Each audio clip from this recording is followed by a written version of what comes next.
Évangile de Jésus-Christ selon saint Matthieu. Chapitre 1. Généalogie de Jésus, Christ, fils de David, fils d'Abraham. Abraham engendra Isaac, Isaac engendra Jacob, Jacob engendra Juda et ses frères. Juda, de son union avec Tamar, engendra Pharé et Zara, Pharé engendra Esrom, Esrom engendra Aram. Aram engendra Aminadab, Aminadab engendra Nasson, Nasson engendra Salmon. Salmon, de son union avec Rahab, engendra Bouz, Bouz, de son union avec Ruth, engendra Jobed, Jobed engendra Jessé. Jessé engendra le roi David. David, de son union avec la femme d'Ouria, engendra Salomon. Salomon engendra Roboam, Roboam engendra Abia, Abia engendra Asa. Asa engendra Josaphat, Josaphat engendra Joram, Joram engendra Osia. Osia engendra Joatam, Joatam engendra Akaz, Akaz engendra Ézéchia. Ézéchia engendra Manassé, Manassé engendra Amon, Amon engendra Josia. Josia engendra Jéconia et ses frères à l'époque de l'exil à Babylone. Après l'exil à Babylone, Jéconia engendra Salatiel, Salatiel engendra Zorobabel. Zorobabel engendra Abiou, Abiou engendra Eliakim, Eliakim engendra Azor. Azor engendra Sadoc, Sadoc engendra Hakim, Hakim engendra Eliou. Eliou engendra Éléazar, Éléazar engendra Mathan, Mathan engendra Jacob. Jacob engendra Joseph, l'époux de Marie, de laquelle fut engendré Jésus, que l'on appelle Christ. Le nombre total des générations est donc, depuis Abraham jusqu'à David, 14 générations, depuis David jusqu'à l'exil à Babylone, 14 générations, depuis l'exil à Babylone jusqu'au Christ, 14 générations. Or, voici comment fut engendré Jésus-Christ. Marie, sa mère, avait été accordée en mariage à Joseph. Avant qu'ils aient habité ensemble, elle fut enceinte par l'action de l'Esprit Saint. Joseph, son époux, qui était un homme juste, et ne voulait pas la dénoncer publiquement, décida de la renvoyer en secret. Comme il avait formé ce projet, voici que l'ange du Seigneur lui apparut en songe et lui dit, « Joseph, fils de David, ne crains pas de prendre chez toi Marie, ton épouse, puisque l'enfant qui est engendré en elle vient de l'Esprit Saint. Elle enfantera un fils, et tu lui donneras le nom de Jésus, c'est-à-dire, le Seigneur sauve, car c'est lui qui sauvera son peuple de ses péchés. » Tout cela est arrivé pour que soit accomplie la parole du Seigneur prononcée par le prophète. Voici que la Vierge concevra, et elle enfantera un fils, on lui donnera le nom d'Emmanuel, qui se traduit, Dieu avec nous. Quand Joseph se réveilla, il fit ce que l'ange du Seigneur lui avait prescrit, il prit chez lui son épouse. Mais il ne s'unit pas à elle, jusqu'à ce qu'elle enfante un fils, auquel il donna le nom de Jésus. Chapitre 2. Jésus était né à Bethléem en Judée, au temps du roi Hérode le Grand. Or, voici que des mages venus d'Orient arrivèrent à Jérusalem. Et demandèrent, où est le roi des Juifs qui vient de naître? Nous avons vu son étoile à l'Orient et nous sommes venus nous prosterner devant lui. En apprenant cela, le roi Hérode fut bouleversé, et tout Jérusalem avec lui. Il réunit tous les grands prêtres et les scribes du peuple, pour leur demander où devait naître le Christ. Ils lui répondirent, à Bethléem en Judée, car voici ce qui est écrit par le prophète. Et toi, Bethléem, terre de Juda, tu n'es certes pas le dernier parmi les chefs-lieux de Juda, car de toi sortira un chef, qui sera le berger de mon peuple Israël. Alors Hérode convoqua les mages en secret pour leur faire préciser à quelle date l'étoile était apparue. Puis il les envoya à Bethléem, en leur disant, allez vous renseigner avec précision sur l'enfant. Et quand vous l'aurez trouvé, venez me l'annoncer pour que j'aille, moi aussi, me prosterner devant lui. Après avoir entendu le roi, ils partirent. Et voici que l'étoile qu'ils avaient vue à l'Orient les précédait, jusqu'à ce qu'elle vienne s'arrêter au-dessus de l'endroit où se trouvait l'enfant. Quand ils virent l'étoile, ils se réjouirent d'une très grande joie. Ils entrèrent dans la maison, ils virent l'enfant avec Marie sa mère, et, tombant à ses pieds, ils se prosternèrent devant lui. Ils ouvrirent leur coffret, et lui offrirent leurs présents, de l'or, de l'encens et de la myrrhe. Mais, avertis en songe de ne pas retourner chez Hérode, ils regagnèrent leur pays par un autre chemin. Après leur départ, voici que l'ange du Seigneur apparaît en songe à Joseph et lui dit, « Lève-toi, prends l'enfant et sa mère, et fuis en Égypte. Reste là-bas jusqu'à ce que je t'avertisse, car Hérode va rechercher l'enfant pour le faire périr. » Joseph se leva, dans la nuit, il prit l'enfant et sa mère, et se retira en Égypte. Où il resta jusqu'à la mort d'Hérode, pour que soit accomplie la parole du Seigneur prononcée par le prophète, « D'Égypte, j'ai appelé mon fils. » Alors Hérode, voyant que les mages s'étaient moqués de lui, entra dans une violente fureur. Il envoya tuer tous les enfants jusqu'à l'âge de 2 ans à Bethléem et dans toute la région, d'après la date qu'il s'était fait préciser par les mages. Alors fut accomplie la parole prononcée par le prophète Jérémie. Un cri s'élève dans Rama, pleurs et longues plaintes, c'est Rachel qui pleure ses enfants et ne veut pas être consolée, car ils ne sont plus. Après la mort d'Hérode, voici que l'ange du Seigneur apparaît en songe à Joseph en Égypte. Et lui dit, lève-toi, prends l'enfant et sa mère, et pars pour le pays d'Israël, car ils sont morts, ceux qui en voulaient à la vie de l'enfant. Joseph se leva, prit l'enfant et sa mère, et il entra dans le pays d'Israël. Mais, apprenant qu'Archélaü régnait sur la Judée à la place de son père Hérode, il eut peur de s'y rendre. Averti en songe, il se retira dans la région de Galilée.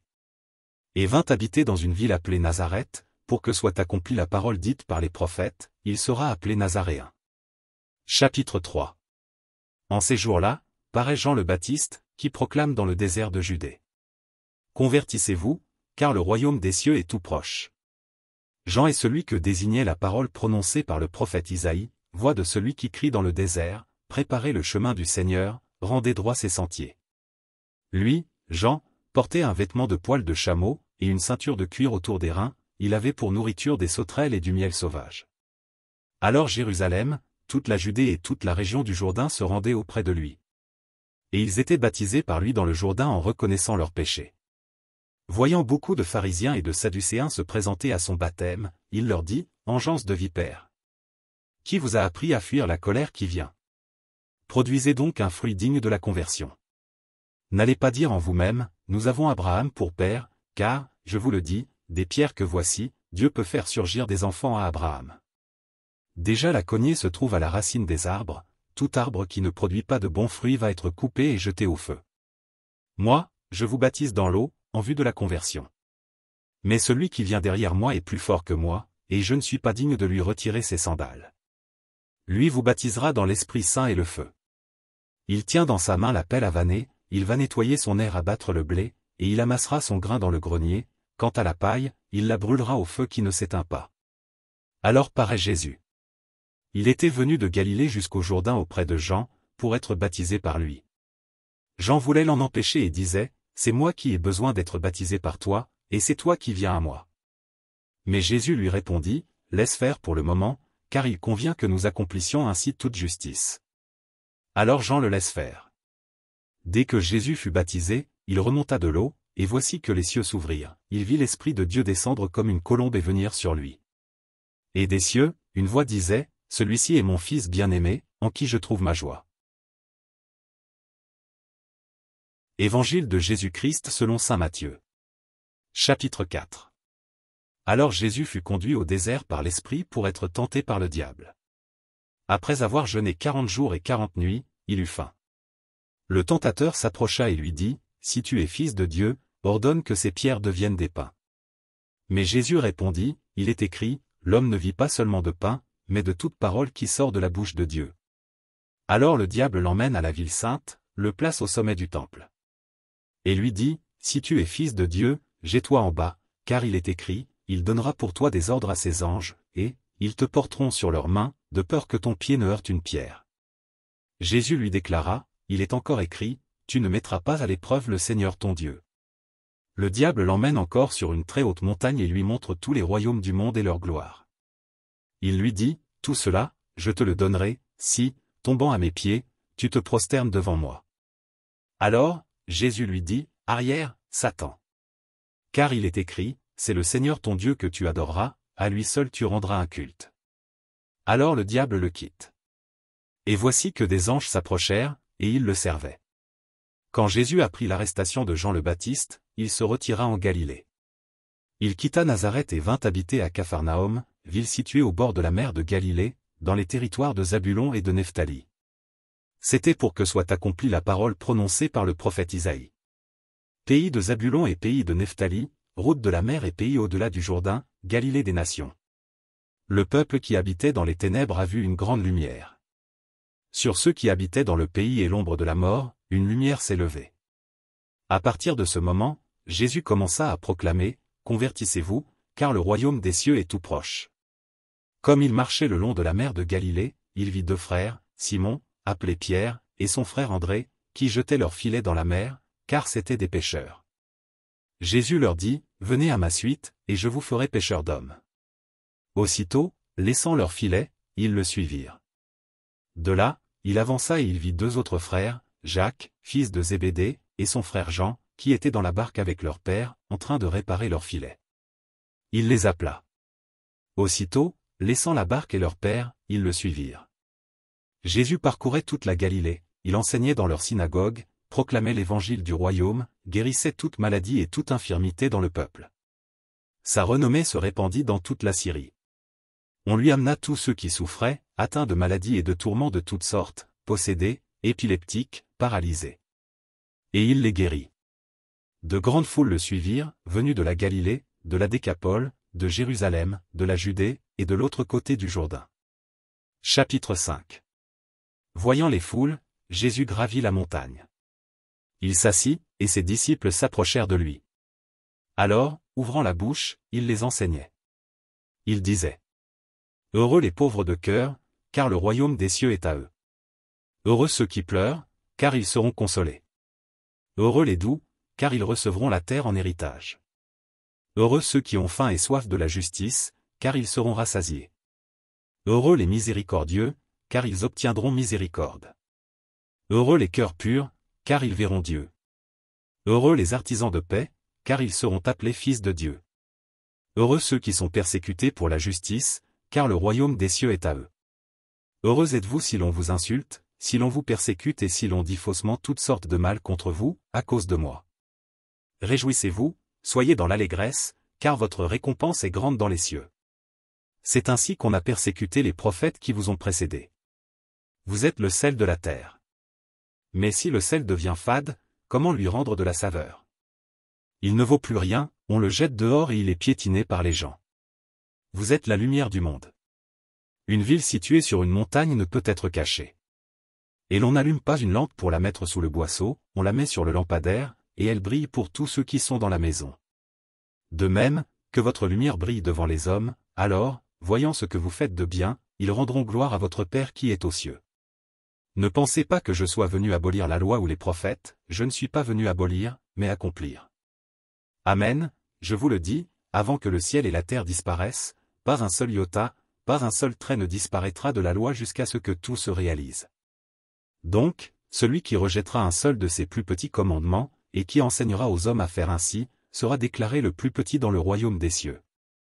Mais celui qui les observera et les enseignera, celui-là sera déclaré grand dans le royaume des cieux. Je vous le dis en effet, si votre justice ne surpasse pas celle des scribes et des pharisiens, vous n'entrerez pas dans le royaume des cieux. Vous avez appris qu'il a été dit aux anciens, tu ne commettras pas de meurtre, et si quelqu'un commet un meurtre, il devra passer en jugement. Eh bien, moi, je vous dis, tout homme qui se met en colère contre son frère devra passer en jugement. Si quelqu'un insulte son frère, il devra passer devant le tribunal. Si quelqu'un le traite de fou, il sera passible de la géhenne de feu.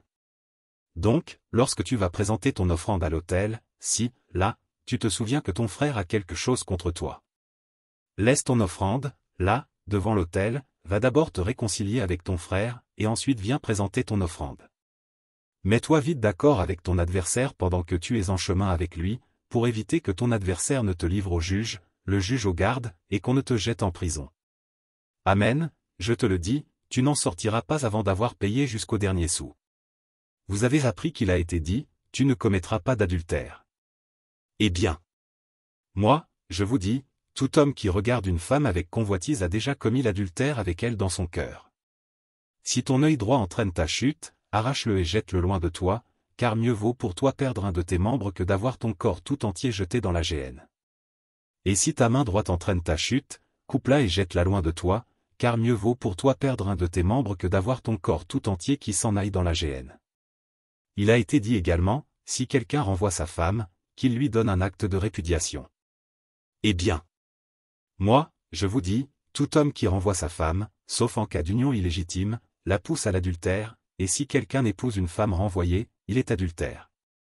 Vous avez encore appris qu'il a été dit aux anciens, tu ne manqueras pas à tes serments, mais tu t'acquitteras de tes serments envers le Seigneur.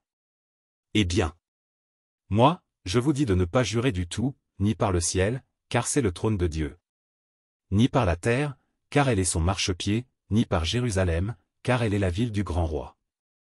Et ne jure pas non plus sur ta tête, parce que tu ne peux pas rendre un seul de tes cheveux blancs ou noirs. Que votre parole soit « oui », si c'est « oui », non, si c'est « non ». Ce qui est en plus vient du mauvais. Vous avez appris qu'il a été dit « œil pour œil, et dent pour dent ». Eh bien. Moi, je vous dis de ne pas riposter aux méchants, mais si quelqu'un te gifle sur la joue droite, tends-lui encore l'autre. Et si quelqu'un veut te poursuivre en justice et prendre ta tunique, laisse-lui encore ton manteau. Et si quelqu'un te réquisitionne pour faire 1000 pas, fais en 2000 avec lui. À qui te demande, donne, à qui veut emprunter, ne tourne pas le dos.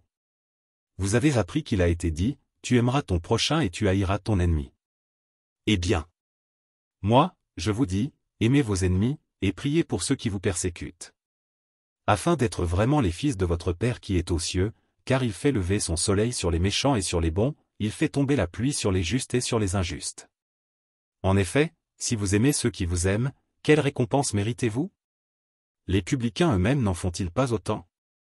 Et si vous ne saluez que vos frères, que faites-vous d'extraordinaire? Les païens eux-mêmes n'en font-ils pas autant? Vous donc, vous serez parfaits comme votre Père céleste est parfait. Évangile de Jésus-Christ selon saint Matthieu. Chapitre 6. Ce que vous faites pour devenir des justes, évitez de l'accomplir devant les hommes pour vous faire remarquer. Sinon, il n'y a pas de récompense pour vous auprès de votre Père qui est aux cieux. Ainsi, quand tu fais l'aumône, ne fais pas sonner la trompette devant toi, comme les hypocrites qui se donnent en spectacle dans les synagogues et dans les rues, pour obtenir la gloire qui vient des hommes. Amen, je vous le déclare, ceux-là ont reçu leur récompense. Mais toi, quand tu fais l'aumône, que ta main gauche ignore ce que fait ta main droite. Afin que ton aumône reste dans le secret, ton Père qui voit dans le secret te le rendra. Et quand vous priez, ne soyez pas comme les hypocrites, ils aiment à se tenir debout dans les synagogues et au carrefour pour bien se montrer aux hommes quand ils prient. Amen, je vous le déclare, ceux-là ont reçu leur récompense. Mais toi, quand tu pries, retire-toi dans ta pièce la plus retirée, ferme la porte, et prie ton Père qui est présent dans le secret, ton Père qui voit dans le secret te le rendra. Lorsque vous priez, ne rabâchez pas comme les païens, ils s'imaginent qu'à force de paroles ils seront exaucés. Ne les imitez donc pas, car votre Père sait de quoi vous avez besoin, avant même que vous l'ayez demandé. Vous donc, priez ainsi, Notre Père, qui es aux cieux, que ton nom soit sanctifié. Que ton règne vienne, que ta volonté soit faite sur la terre comme au ciel. Donne-nous aujourd'hui notre pain de ce jour.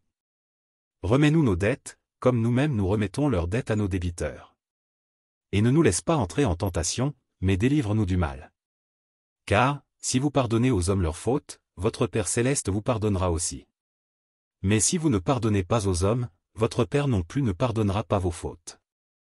Et quand vous jeûnez, ne prenez pas un air abattu, comme les hypocrites, ils prennent une mine défaite pour bien montrer aux hommes qu'ils jeûnent. Amen, je vous le déclare, ceux-là ont reçu leur récompense. Mais toi, quand tu jeûnes, parfume-toi la tête et lave-toi le visage. Ainsi, ton jeûne ne sera pas connu des hommes, mais seulement de ton Père qui est présent au plus secret, ton Père qui voit au plus secret te le rendra. Ne vous faites pas de trésors sur la terre, là où les mythes et les vers les dévorent, où les voleurs percent les murs pour voler. Mais faites-vous des trésors dans le ciel, là où il n'y a pas de mythes ni de vers qui dévorent, pas de voleurs qui percent les murs pour voler. Car là où est ton trésor, là aussi sera ton cœur. La lampe du corps, c'est l'œil. Donc, si ton œil est limpide, ton corps tout entier sera dans la lumière. Mais si ton œil est mauvais, ton corps tout entier sera dans les ténèbres. Si donc la lumière qui est en toi est ténèbres, comme elles seront grandes, les ténèbres. Nul ne peut servir de maître, ou bien il haïra l'un et aimera l'autre, ou bien il s'attachera à l'un et méprisera l'autre. Vous ne pouvez pas servir à la fois Dieu et l'argent. C'est pourquoi je vous dis, ne vous souciez pas, pour votre vie, de ce que vous mangerez, ni, pour votre corps, de quoi vous le vêtirez. La vie ne vaut-elle pas plus que la nourriture, et le corps plus que les vêtements? Regardez les oiseaux du ciel, ils ne font ni semaille ni moisson, ils n'amassent pas dans des greniers, et votre Père céleste les nourrit. Vous-même, ne valez-vous pas beaucoup plus qu'eux? Qui d'entre vous, en se faisant du souci, peut ajouter une coudée à la longueur de sa vie? Et au sujet des vêtements, pourquoi se faire tant de soucis? Observez comment poussent les lys des champs, ils ne travaillent pas, ils ne filent pas.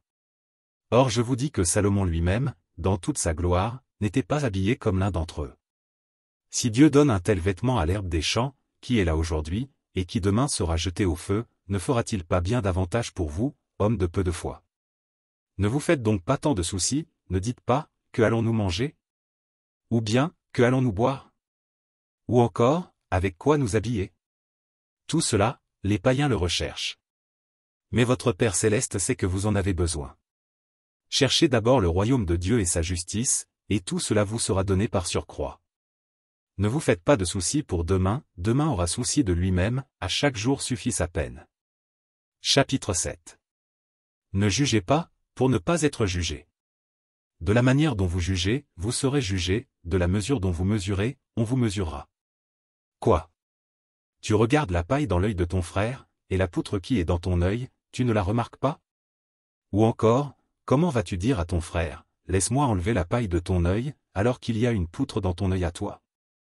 Hypocrite! Enlève d'abord la poutre de ton œil, alors tu verras clair pour enlever la paille qui est dans l'œil de ton frère. Ne donnez pas aux chiens ce qui est sacré, ne jetez pas vos perles au pourceau, de peur qu'ils ne les piétinent, puis se retournent pour vous déchirer.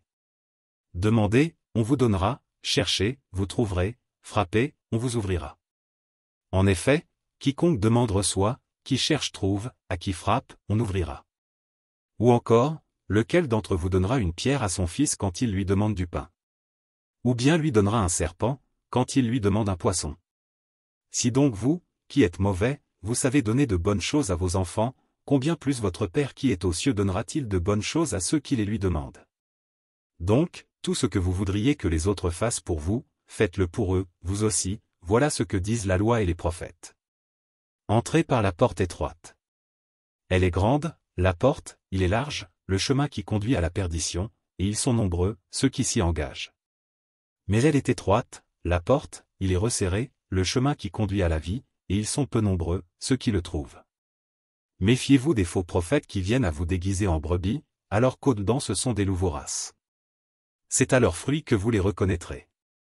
Va-t-on cueillir du raisin sur des épines, ou des figues sur des chardons? C'est ainsi que tout arbre bon donne de beaux fruits, et que l'arbre qui pourrit donne des fruits mauvais. Un arbre bon ne peut pas donner des fruits mauvais, ni un arbre qui pourrit donner de beaux fruits. Tout arbre qui ne donne pas de beaux fruits est coupé et jeté au feu. Donc, c'est à leurs fruits que vous les reconnaîtrez. Ce n'est pas en me disant, Seigneur, Seigneur, qu'on entrera dans le royaume des cieux, mais c'est en faisant la volonté de mon Père qui est aux cieux. Ce jour-là, beaucoup me diront, Seigneur, Seigneur, n'est-ce pas en ton nom que nous avons prophétisé, en ton nom que nous avons expulsé les démons, en ton nom que nous avons fait beaucoup de miracles? Alors je leur déclarerai, je ne vous ai jamais connu. Écartez-vous de moi, vous qui commettez le mal. Ainsi, celui qui entend les paroles que je dis là et les met en pratique est comparable à un homme prévoyant qui a construit sa maison sur le roc. La pluie est tombée, les torrents ont dévalé, les vents ont soufflé et se sont abattus sur cette maison, la maison ne s'est pas écroulée, car elle était fondée sur le roc. Et celui qui entend de moi ces paroles sans les mettre en pratique est comparable à un homme insensé qui a construit sa maison sur le sable.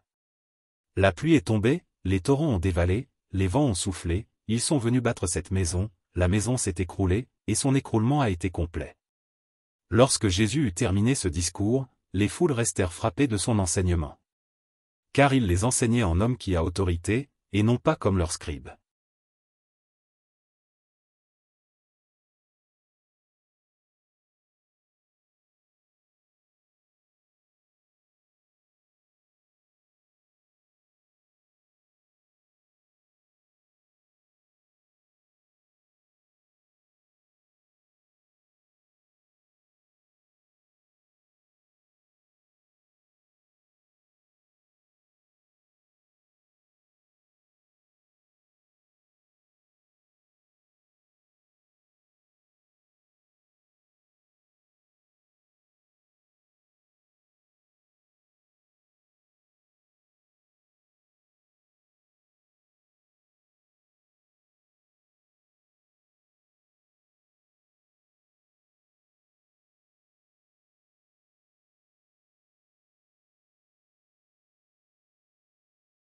Évangile de Jésus-Christ selon saint Matthieu.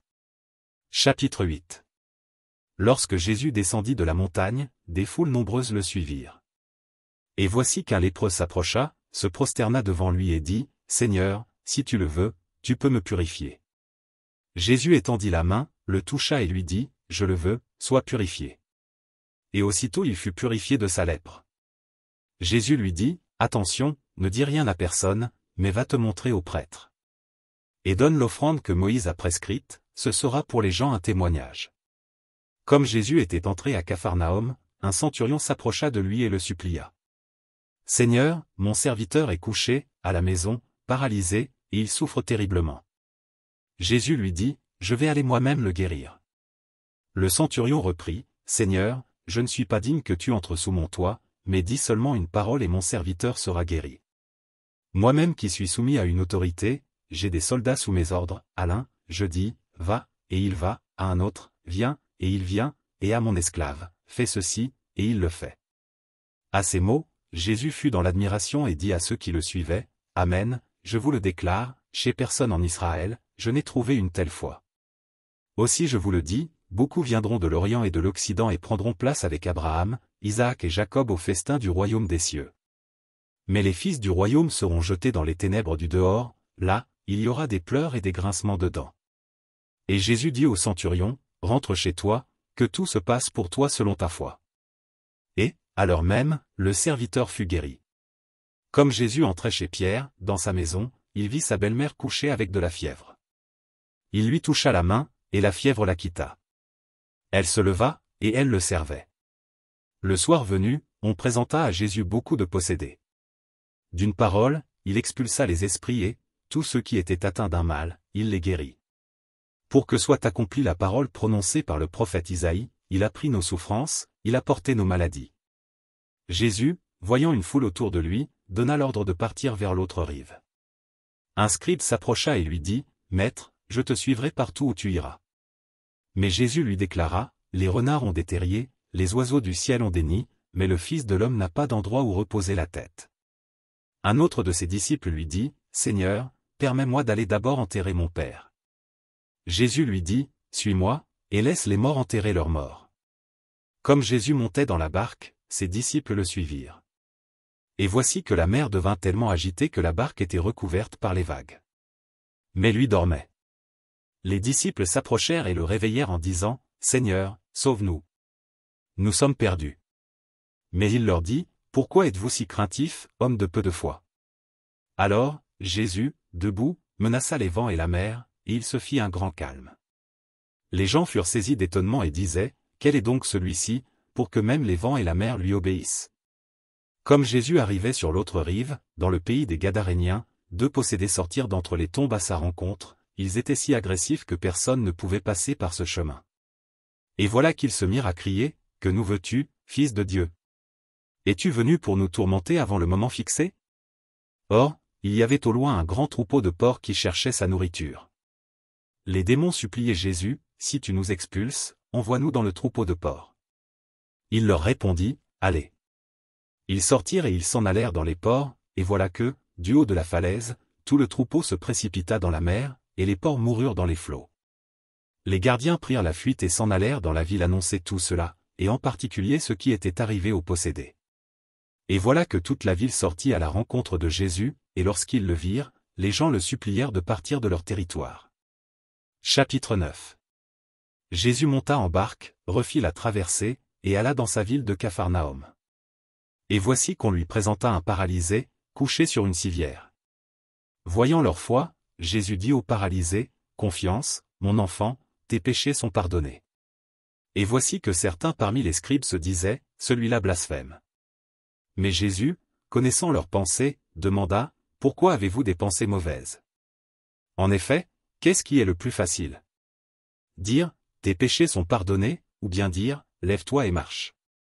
Eh bien, pour que vous sachiez que le Fils de l'homme a le pouvoir, sur la terre, de pardonner les péchés, Jésus s'adressa alors au paralysé, lève-toi, prends ta civière, et rentre dans ta maison. Il se leva et rentra dans sa maison. Voyant cela, les foules furent saisies de crainte, et rendirent gloire à Dieu qui a donné un tel pouvoir aux hommes.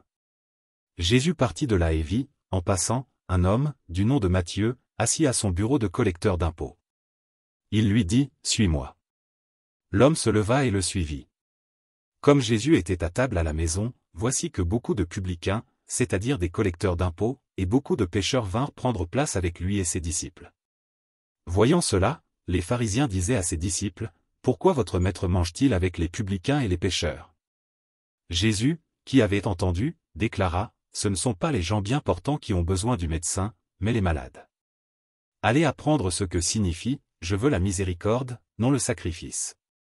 En effet, je ne suis pas venu appeler des justes, mais des pécheurs. » Alors les disciples de Jean le Baptiste s'approchent de Jésus en disant, « Pourquoi, alors que nous et les pharisiens, nous jeûnons, tes disciples ne jeûnent-ils pas ?»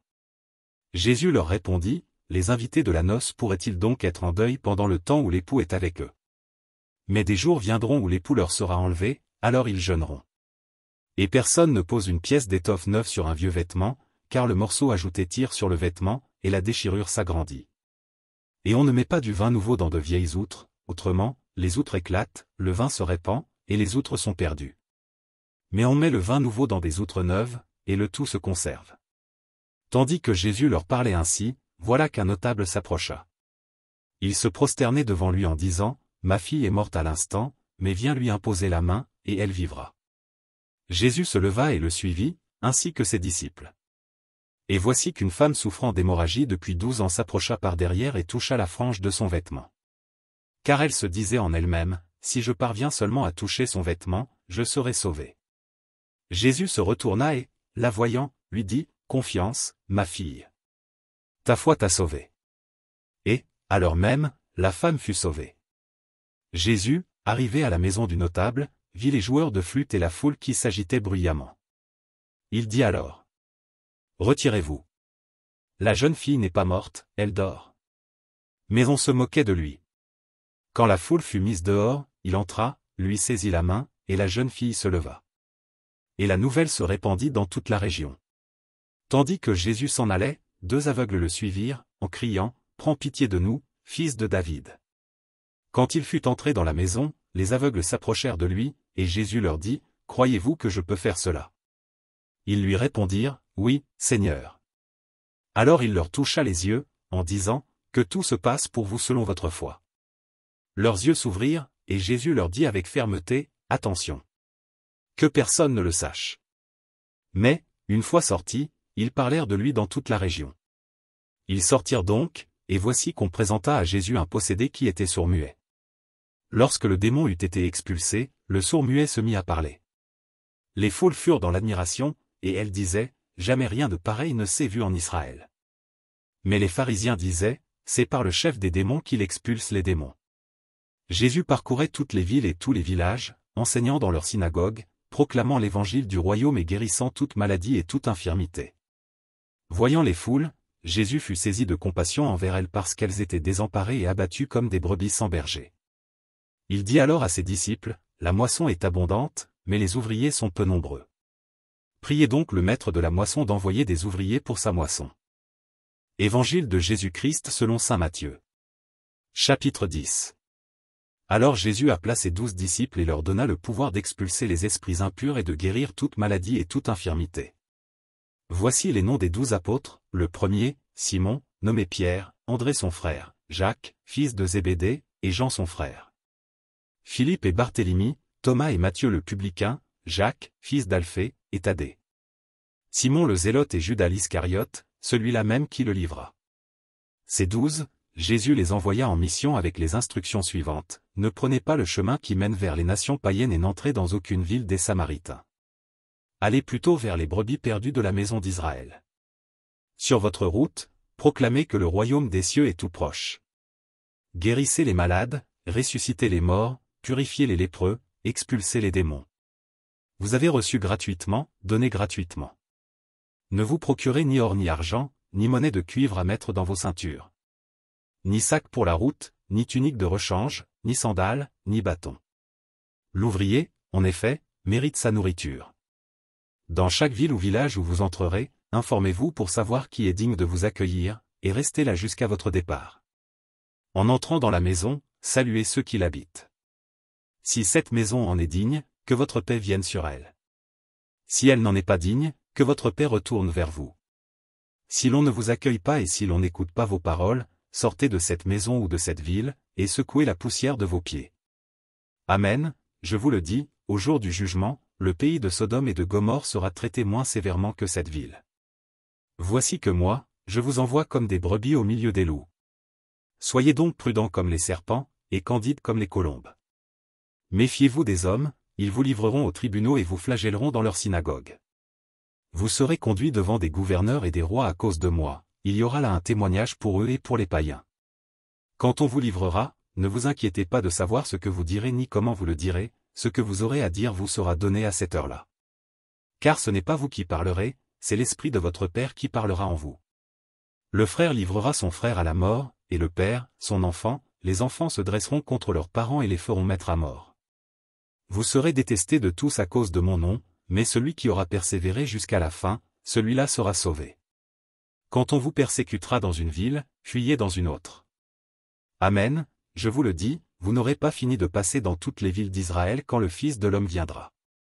Le disciple n'est pas au-dessus de son maître, ni le serviteur au-dessus de son seigneur. Il suffit que le disciple soit comme son maître, et le serviteur, comme son seigneur. Si les gens ont traité de Béelzéboul le maître de maison, ce sera bien pire pour ceux de sa maison.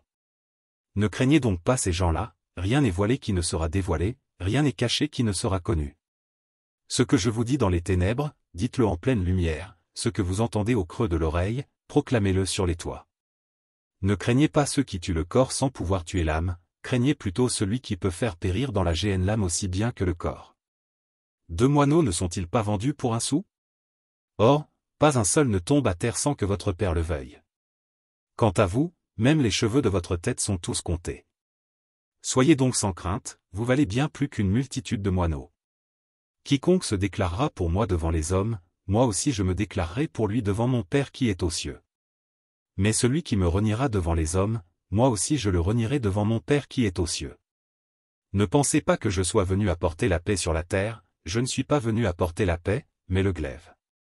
Oui, je suis venu séparer l'homme de son père, la fille de sa mère, la belle-fille de sa belle-mère. On aura pour ennemis les gens de sa propre maison.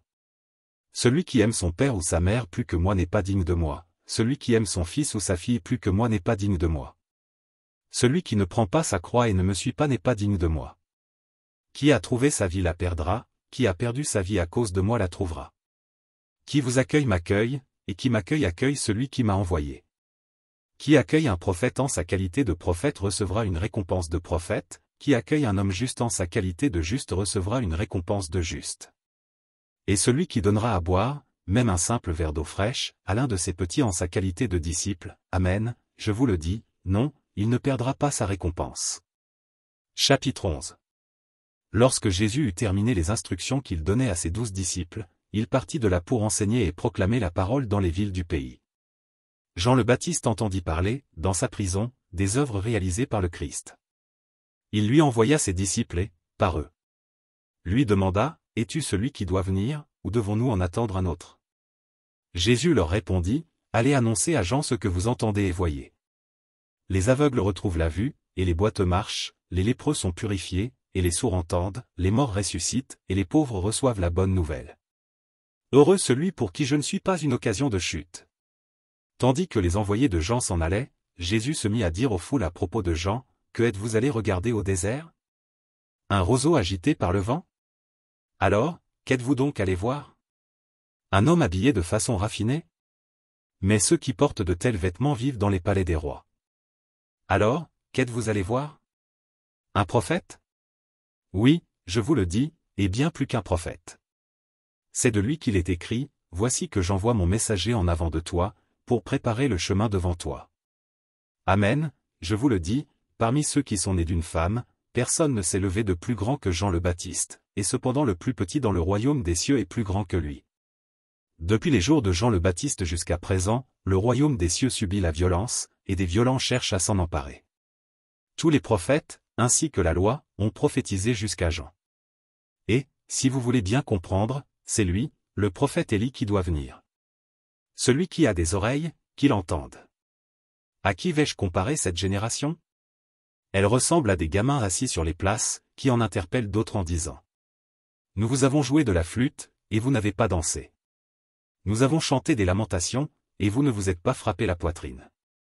Jean-Baptiste est venu, en effet, il ne mange pas, il ne boit pas, et l'on dit, c'est un possédé. Le Fils de l'homme est venu, il mange et il boit, et l'on dit, voilà un glouton et un ivrogne, un ami des publicains et des pécheurs. Mais la sagesse de Dieu a été reconnue juste à travers ce qu'elle fait. Alors Jésus se mit à faire des reproches aux villes où avaient eu lieu la plupart de ces miracles, parce qu'elles ne s'étaient pas converties. Malheureuse es-tu, Chorazine! Malheureuse es-tu, Bethsaïde! Car, si les miracles qui ont eu lieu chez vous avaient eu lieu à Tyr et à Sidon, ces villes, autrefois, se seraient converties sous le sac et la cendre. Aussi, je vous le déclare, au jour du jugement, Tyr et Sidon seront traités moins sévèrement que vous. Et toi, Capharnaüm, seras-tu donc élevé jusqu'au ciel? Non, tu descendras jusqu'au séjour des morts.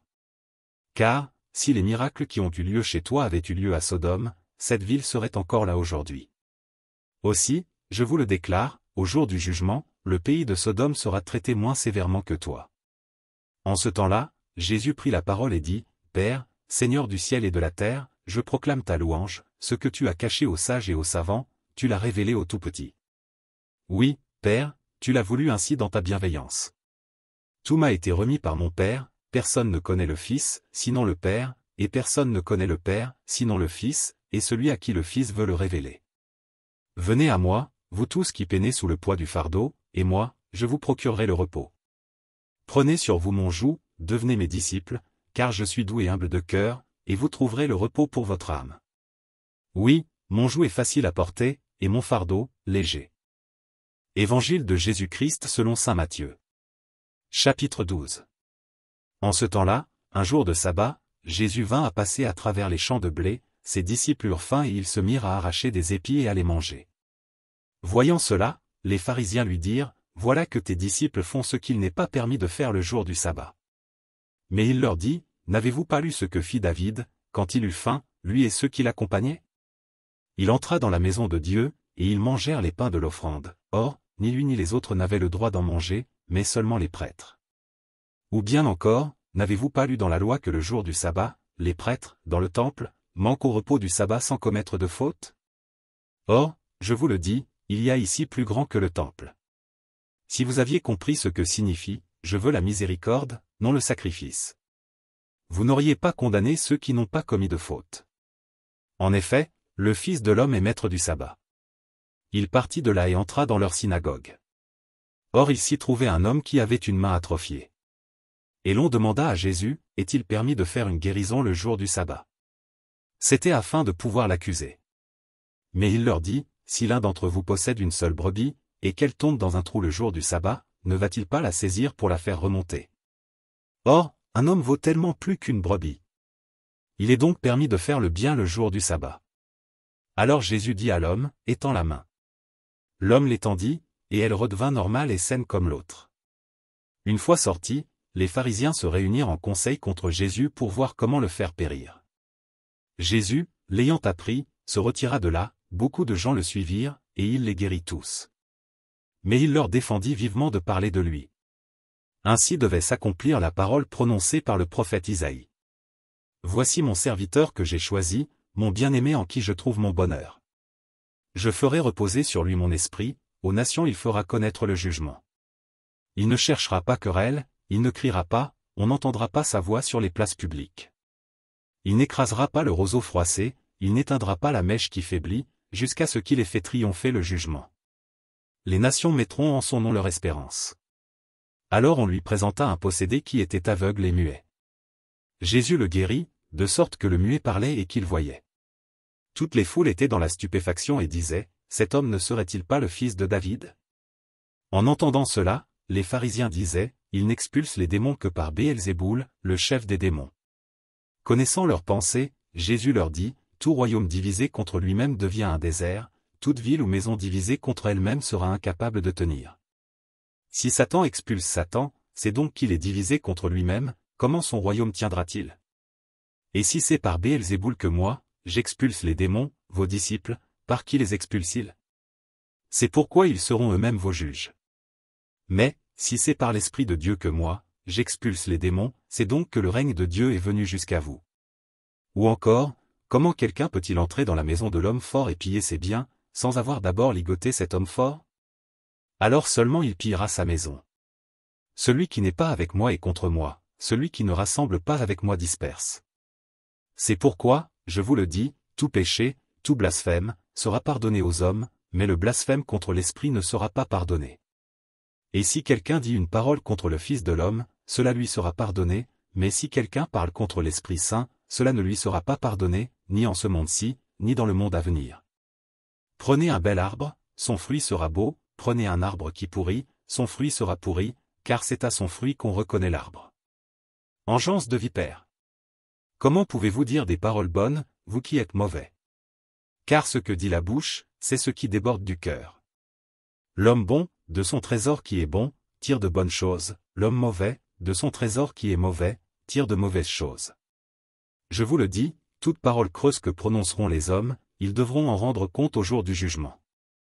D'après tes paroles, en effet, tu seras reconnu juste, d'après tes paroles tu seras condamné.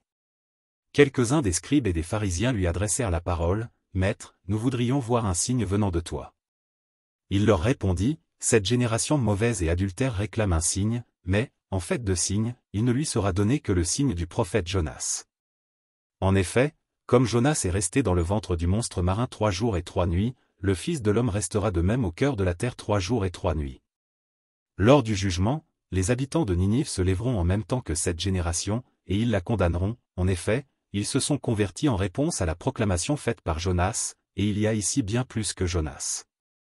Lors du jugement, la reine de Saba se dressera en même temps que cette génération, et elle la condamnera. En effet, elle est venue des extrémités de la terre pour écouter la sagesse de Salomon, et il y a ici bien plus que Salomon. Quand l'esprit impur est sorti de l'homme, il parcourt des lieux arides en cherchant où se reposer, et il ne trouve pas. Alors il se dit, je vais retourner dans ma maison, d'où je suis sorti.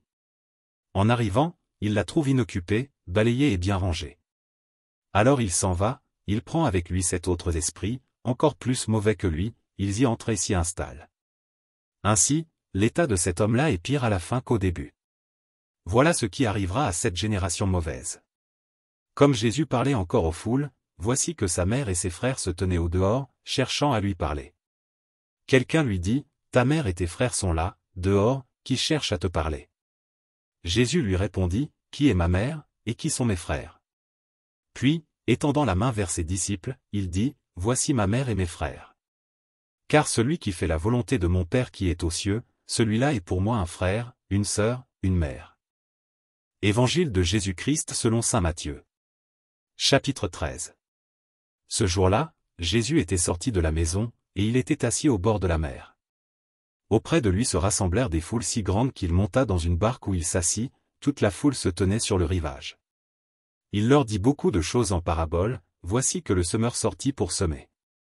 Comme il semait, des grains sont tombés au bord du chemin, et les oiseaux sont venus tout manger.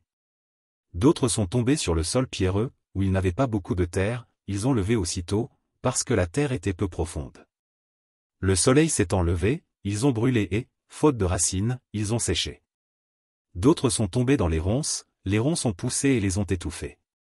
D'autres sont tombés dans la bonne terre, et ils ont donné du fruit à raison de 100, ou 60, ou 30 pour un. Celui qui a des oreilles, qu'il entende. Les disciples s'approchèrent de Jésus et lui dirent, pourquoi leur parles-tu en parabole? Il leur répondit, à vous il est donné de connaître les mystères du royaume des cieux, mais ce n'est pas donné à ceux-là. À celui qui a, on donnera, et il sera dans l'abondance, à celui qui n'a pas, on enlèvera même ce qu'il a. Si je leur parle en parabole, c'est parce qu'ils regardent sans regarder, et qu'ils écoutent sans écouter ni comprendre. Ainsi s'accomplit pour eux la prophétie d'Isaïe, vous aurez beau écouter, vous ne comprendrez pas. Vous aurez beau regarder, vous ne verrez pas. Le cœur de ce peuple s'est alourdi, ils sont devenus durs d'oreille, ils se sont bouchés les yeux, de peur que leurs yeux ne voient, que leurs oreilles n'entendent, que leur cœur ne comprenne, qu'ils ne se convertissent, et moi, je les guérirai. Mais vous, heureux vos yeux puisqu'ils voient, et vos oreilles puisqu'elles entendent. Amen, je vous le dis, beaucoup de prophètes et de justes ont désiré voir ce que vous voyez, et ne l'ont pas vu, entendre ce que vous entendez, et ne l'ont pas entendu. Vous donc, écoutez ce que veut dire la parabole du semeur. Quand quelqu'un entend la parole du royaume sans la comprendre, le mauvais survient et s'empare de ce qui est semé dans son cœur, celui-là, c'est le terrain ensemencé au bord du chemin. Celui qui a reçu la semence sur un sol pierreux, c'est celui qui entend la parole et la reçoit aussitôt avec joie. Mais il n'a pas de racine en lui, il est l'homme d'un moment, quand vient la détresse ou la persécution à cause de la parole, il trébuche aussitôt. Celui qui a reçu la semence dans les ronces, c'est celui qui entend la parole, mais le souci du monde et la séduction de la richesse étouffent la parole, qui ne donne pas de fruits. Celui qui a reçu la semence dans la bonne terre, c'est celui qui entend la parole et la comprend, il porte du fruit à raison de 100, ou 60, ou 30 pour un. Il leur proposa une autre parabole, le royaume des cieux est comparable à un homme qui a semé du bon grain dans son champ. Or, pendant que les gens dormaient, son ennemi survint, il sema de l'ivraie au milieu du blé et s'en alla. Quand la tige poussa et produisit l'épi, alors l'ivraie apparut aussi. Les serviteurs du maître vinrent lui dire, « Seigneur, n'est-ce pas du bon grain que tu as semé dans ton champ? D'où vient donc qu'il y a de l'ivraie » Il leur dit, « C'est un ennemi qui a fait cela. » Les serviteurs lui disent, « Veux-tu donc que nous allions l'enlever » Il répond, « Non, en enlevant l'ivraie, vous risquez d'arracher le blé en même temps. Laissez-les pousser ensemble jusqu'à la moisson, et, au temps de la moisson, je dirai aux moissonneurs, enlevez d'abord l'ivraie, liez-la en botte pour la brûler, quant au blé, ramassez-le pour le rentrer dans mon grenier. » Il leur proposa une autre parabole, le royaume des cieux est comparable à une graine de moutarde qu'un homme a prise et qu'il a semée dans son champ. C'est la plus petite de toutes les semences, mais, quand elle a poussé, elle dépasse les autres plantes potagères et devient un arbre, si bien que les oiseaux du ciel viennent et font leur nid dans ses branches.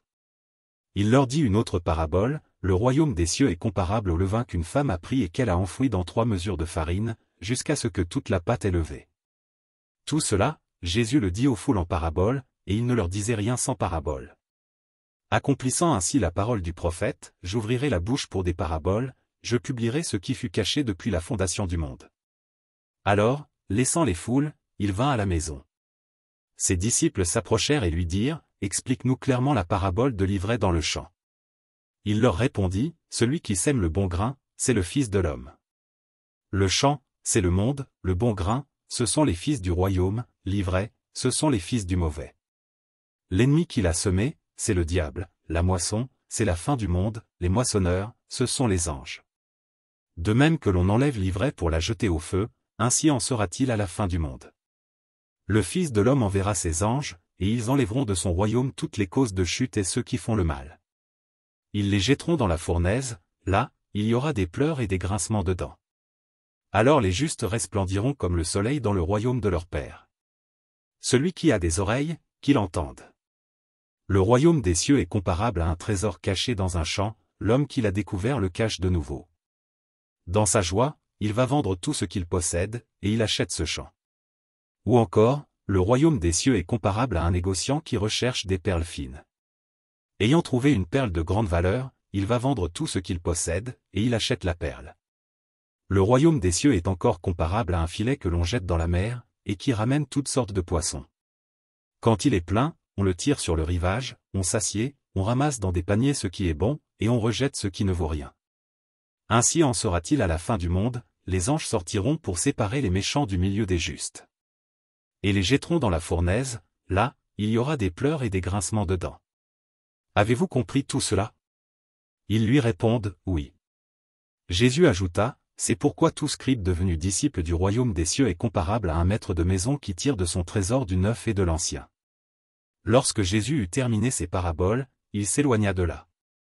Il se rendit dans son lieu d'origine, et il enseignait les gens dans leur synagogue, de telle manière qu'ils étaient frappés d'étonnement et disaient, d'où lui viennent cette sagesse et ces miracles? N'est-il pas le fils du charpentier? Sa mère ne s'appelle-t-elle pas Marie, et ses frères, Jacques, Joseph, Simon et Jude? Et ses sœurs ne sont-elles pas toutes chez nous? Alors, d'où lui vient tout cela? Et ils étaient profondément choqués à son sujet. Jésus leur dit, un prophète n'est méprisé que dans son pays et dans sa propre maison. Et il ne fit pas beaucoup de miracles à cet endroit-là, à cause de leur manque de foi. Évangile de Jésus-Christ selon saint Matthieu. Chapitre 14. En ce temps-là, Hérode, qui était au pouvoir en Galilée, apprit la renommée de Jésus. Et dit à ses serviteurs, celui-là, c'est Jean le Baptiste, il est ressuscité d'entre les morts, et voilà pourquoi des miracles se réalisent par lui. Car Hérode avait fait arrêter Jean, l'avait fait enchaîner et mettre en prison. C'était à cause d'Hérodiade, la femme de son frère Philippe. En effet, Jean lui avait dit, tu n'as pas le droit de l'avoir pour femme. Hérode cherchait à le faire mourir, mais il eut peur de la foule qui le tenait pour un prophète. Lorsqu'arriva l'anniversaire d'Hérode, la fille d'Hérodiade dansa au milieu des convives, et elle plut à Hérode. Alors il s'engagea par serment à lui donner ce qu'elle demanderait. Poussée par sa mère, elle dit, « Donne-moi ici, sur un plat, la tête de Jean le Baptiste. » Le roi fut contrarié, mais à cause de son serment et des convives, il commanda de la lui donner. Il envoya décapiter Jean dans la prison. La tête de celui-ci fut apportée sur un plat et donnée à la jeune fille, qui l'apporta à sa mère. Les disciples de Jean arrivèrent pour prendre son corps, qu'ils ensevelirent, puis ils allèrent l'annoncer à Jésus. Quand Jésus apprit cela, il se retira et partit en barque pour un endroit désert, à l'écart. Les foules la prirent et, quittant leur ville, elles suivirent à pied. En débarquant, il vit une grande foule de gens, il fut saisi de compassion envers eux et guérit leurs malades. Le soir venu, les disciples s'approchèrent et lui dirent, « L'endroit est désert et l'heure est déjà avancée. Renvoie donc la foule, qu'ils aillent dans les villages s'acheter de la nourriture. » Mais Jésus leur dit, « Ils n'ont pas besoin de s'en aller. Donnez-leur vous-même à manger. » Alors ils lui disent, « Nous n'avons là que 5 pains et 2 poissons. » Jésus dit, « Apportez-les-moi. » Puis, ordonnant à la foule de s'asseoir sur l'herbe, il prit les 5 pains et les 2 poissons, et, levant les yeux au ciel, il prononça la bénédiction, il rompit les pains, il les donna aux disciples, et les disciples les donnèrent à la foule. Ils mangèrent tous et ils furent rassasiés. On ramassa les morceaux qui restaient, cela faisait 12 paniers pleins. Ceux qui avaient mangé étaient environ 5000, sans compter les femmes et les enfants. Aussitôt Jésus obligea les disciples à monter dans la barque et à le précéder sur l'autre rive, pendant qu'il renverrait les foules. Quand il les eut renvoyés, il gravit la montagne, à l'écart, pour prier. Le soir venu, il était là, seul. La barque était déjà à une bonne distance de la terre, elle était battue par les vagues, car le vent était contraire. Vers la fin de la nuit, Jésus vint vers eux en marchant sur la mer. En le voyant marcher sur la mer, les disciples furent bouleversés. Ils dirent, « C'est un fantôme. » Pris de peur, ils se mirent à crier. Mais aussitôt Jésus leur parla, « Confiance. C'est moi, n'ayez plus peur. » Pierre prit alors la parole, « Seigneur, si c'est bien toi, ordonne-moi de venir vers toi sur les eaux. » Jésus lui dit, « Viens. » Pierre descendit de la barque et marcha sur les eaux pour aller vers Jésus. Mais, voyant la force du vent, il eut peur et, comme il commençait à enfoncer, il cria, « Seigneur, sauve-moi. » Aussitôt, Jésus étendit la main, le saisit et lui dit, « Homme de peu de foi, pourquoi as-tu douté ?» Et quand ils furent montés dans la barque, le vent tomba. Alors ceux qui étaient dans la barque se prosternèrent devant lui, et ils lui dirent, « Vraiment, tu es le Fils de Dieu. » Après la traversée, ils abordèrent à Génézareth. Les gens de cet endroit reconnurent Jésus, ils firent avertir toute la région, et on lui amena tous les malades.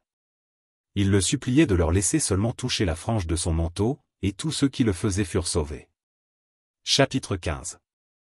Alors des pharisiens et des scribes venus de Jérusalem s'approchent de Jésus et lui disent, « Pourquoi tes disciples transgressent-ils la tradition des anciens? En effet, ils ne se lavent pas les mains avant de manger. » Jésus leur répondit, « Et vous, pourquoi transgressez-vous le commandement de Dieu au nom de votre tradition? Car Dieu a dit, honore ton père et ta mère. Et encore, celui qui maudit son père ou sa mère sera mis à mort. Et vous, vous dites, supposons que quelqu'un déclare à son père ou à sa mère, les ressources qui m'auraient permis de t'aider sont un don réservé à Dieu. Dans ce cas, il n'aura plus à honorer son père ou sa mère. Ainsi, vous avez annulé la parole de Dieu au nom de votre tradition. Hypocrite. Isaïe a bien prophétisé à votre sujet quand il a dit, « Ce peuple m'honore des lèvres, mais son cœur est loin de moi. C'est en vain qu'ils me rendent un culte, les doctrines qu'ils enseignent ne sont que des préceptes humains. » Jésus appela la foule et lui dit, « Écoutez et comprenez bien. Ce n'est pas ce qui entre dans la bouche qui rend l'homme impur, mais ce qui sort de la bouche, voilà ce qui rend l'homme impur. » Alors les disciples s'approchèrent et lui dirent, « Sais-tu que les pharisiens ont été scandalisés en entendant cette parole? » Il répondit, « Toute plante que mon Père du ciel n'a pas plantée sera arrachée. Laissez-les. Ce sont des aveugles qui guident des aveugles. Si un aveugle guide un aveugle, tous les deux tomberont dans un trou. » Prenant la parole, Pierre lui dit, « Explique-nous cette parabole. » Jésus répliqua, « Êtes-vous encore sans intelligence, vous aussi? Ne comprenez-vous pas que tout ce qui entre dans la bouche passe dans le ventre pour être éliminé? Mais ce qui sort de la bouche provient du cœur, et c'est cela qui rend l'homme impur. Car c'est du cœur que proviennent les pensées mauvaises, meurtre, adultère, inconduite, vol, faux témoignage, diffamation. C'est cela qui rend l'homme impur, mais manger sans se laver les mains ne rend pas l'homme impur. Partant de là, Jésus se retira dans la région de Tyr et de Sidon. Voici qu'une Cananéenne, venue de ces territoires, disait en criant, « Prends pitié de moi, Seigneur, fils de David. Ma fille est tourmentée par un démon. » Mais il ne lui répondit pas un mot. Les disciples s'approchèrent pour lui demander, « Renvoie-la, car elle nous poursuit de ses cris. » Jésus répondit, « Je n'ai été envoyé qu'aux brebis perdues de la maison d'Israël. » Mais elle vint se prosterner devant lui en disant, « Seigneur, viens à mon secours. » Il répondit, « Il n'est pas bien de prendre le pain des enfants et de le jeter aux petits chiens. » Elle reprit, « Oui, Seigneur, mais justement, les petits chiens mangent les miettes qui tombent de la table de leur maître. » Jésus répondit, « Femme, grande est ta foi, que tout se passe pour toi comme tu le veux. » Et, à l'heure même, sa fille fut guérie. Jésus partit de là et arriva près de la mer de Galilée. Il gravit la montagne et là, il s'assit. De grandes foules s'approchèrent de lui, avec des boiteux, des aveugles, des estropiés, des muets, et beaucoup d'autres encore, on les déposa à ses pieds et il les guérit.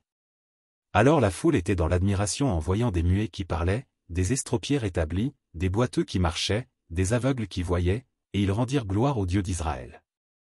Jésus appela ses disciples et leur dit, « Je suis saisi de compassion pour cette foule, car depuis 3 jours déjà ils restent auprès de moi, et n'ont rien à manger. Je ne veux pas les renvoyer à jeûne, ils pourraient défaillir en chemin. » Les disciples lui disent, « Où trouverons-nous dans un désert assez de pain pour rassasier une telle foule ?» Jésus leur demanda, « Combien de pain avez-vous » Ils dirent, « 7, et quelques petits poissons. » Alors il ordonna à la foule de s'asseoir par terre. Il prit les 7 pains et les poissons, rendant grâce, il les rompit, et il les donnait aux disciples, et les disciples aux foules. Tous mangèrent et furent rassasiés. On ramassa les morceaux qui restaient, cela faisait 7 corbeilles pleines. Or, ceux qui avaient mangé étaient 4000, sans compter les femmes et les enfants. Après avoir renvoyé la foule, Jésus monta dans la barque et alla dans le territoire de Magadane. Évangile de Jésus-Christ selon saint Matthieu. Chapitre 16. Les pharisiens et les sadducéens s'approchèrent pour mettre Jésus à l'épreuve, ils lui demandèrent de leur montrer un signe venant du ciel. Il leur répondit, « Quand vient le soir, vous dites, voici le beau temps, car le ciel est rouge. Et le matin, vous dites, aujourd'hui, il fera mauvais, car le ciel est d'un rouge menaçant. Ainsi l'aspect du ciel, vous savez en juger, mais pour les signes des temps, vous n'en êtes pas capables. Cette génération mauvaise et adultère réclame un signe, mais, en fait de signe, il ne lui sera donné que le signe de Jonas. » Alors il les abandonna et partit. En se rendant sur l'autre rive, les disciples avaient oublié d'emporter des pains. Jésus leur dit, « Attention! Méfiez-vous du levain des pharisiens et des sadducéens. » Ils discutaient entre eux en disant, « C'est parce que nous n'avons pas pris de pain. » Mais Jésus s'en rendit compte et leur dit, « Hommes de peu de foi, pourquoi discutez-vous entre vous sur ce manque de pain? Vous ne comprenez pas encore? Ne vous rappelez-vous pas les 5 pains pour 5000 personnes et combien de paniers vous avez remportés? Les 7 pains pour 4000 personnes et combien de corbeilles vous avez remportés? Comment ne comprenez-vous pas que je ne parlais pas du pain? Méfiez-vous donc du levain des pharisiens et des sadducéens. » Alors ils comprirent qu'il ne leur avait pas dit de se méfier du levain pour le pain, mais de l'enseignement des pharisiens et des sadducéens. Jésus, arrivé dans la région de Césarée de Philippe, demandait à ses disciples, au dire des gens, « Qui est le Fils de l'homme » Ils répondirent, pour les uns, Jean le Baptiste, pour d'autres, Élie, pour d'autres encore, Jérémie ou l'un des prophètes. Jésus leur demanda, « Et vous, que dites-vous? Pour vous, qui suis-je » Alors Simon-Pierre prit la parole et dit, « Tu es le Christ, le Fils du Dieu vivant. » Prenant la parole à son tour, Jésus lui dit, « Heureux es-tu, Simon fils de Yona, ce n'est pas la chair et le sang qui t'ont révélé cela, mais mon Père qui est aux cieux. Et moi, je te le déclare, tu es Pierre, et sur cette pierre je bâtirai mon église, et la puissance de la mort ne l'emportera pas sur elle.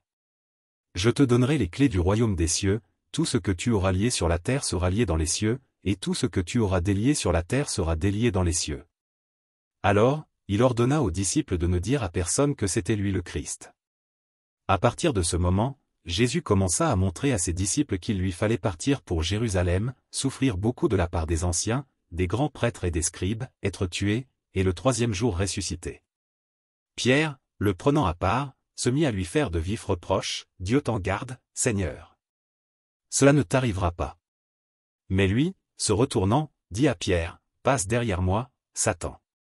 Tu es pour moi une occasion de chute, tes pensées ne sont pas celles de Dieu, mais celles des hommes. » Alors Jésus dit à ses disciples, « Si quelqu'un veut marcher à ma suite, qu'il renonce à lui-même, qu'il prenne sa croix et qu'il me suive. Car celui qui veut sauver sa vie la perdra, mais qui perd sa vie à cause de moi la trouvera. Quel avantage, en effet, un homme aura-t-il à gagner le monde entier, si c'est au prix de sa vie? Et que pourra-t-il donner en échange de sa vie? Car le Fils de l'homme va venir avec ses anges dans la gloire de son Père, alors il rendra à chacun selon sa conduite. Amen, je vous le dis, parmi ceux qui sont ici, certains ne connaîtront pas la mort avant d'avoir vu le Fils de l'homme venir dans son règne. Chapitre 17. 6 jours après, Jésus prend avec lui Pierre, Jacques et Jean son frère, et il les emmène à l'écart, sur une haute montagne. Il fut transfiguré devant eux, son visage devint brillant comme le soleil, et ses vêtements, blancs comme la lumière. Voici que leur apparurent Moïse et Élie, qui s'entretenaient avec lui. Pierre alors prit la parole et dit à Jésus, « Seigneur, il est bon que nous soyons ici.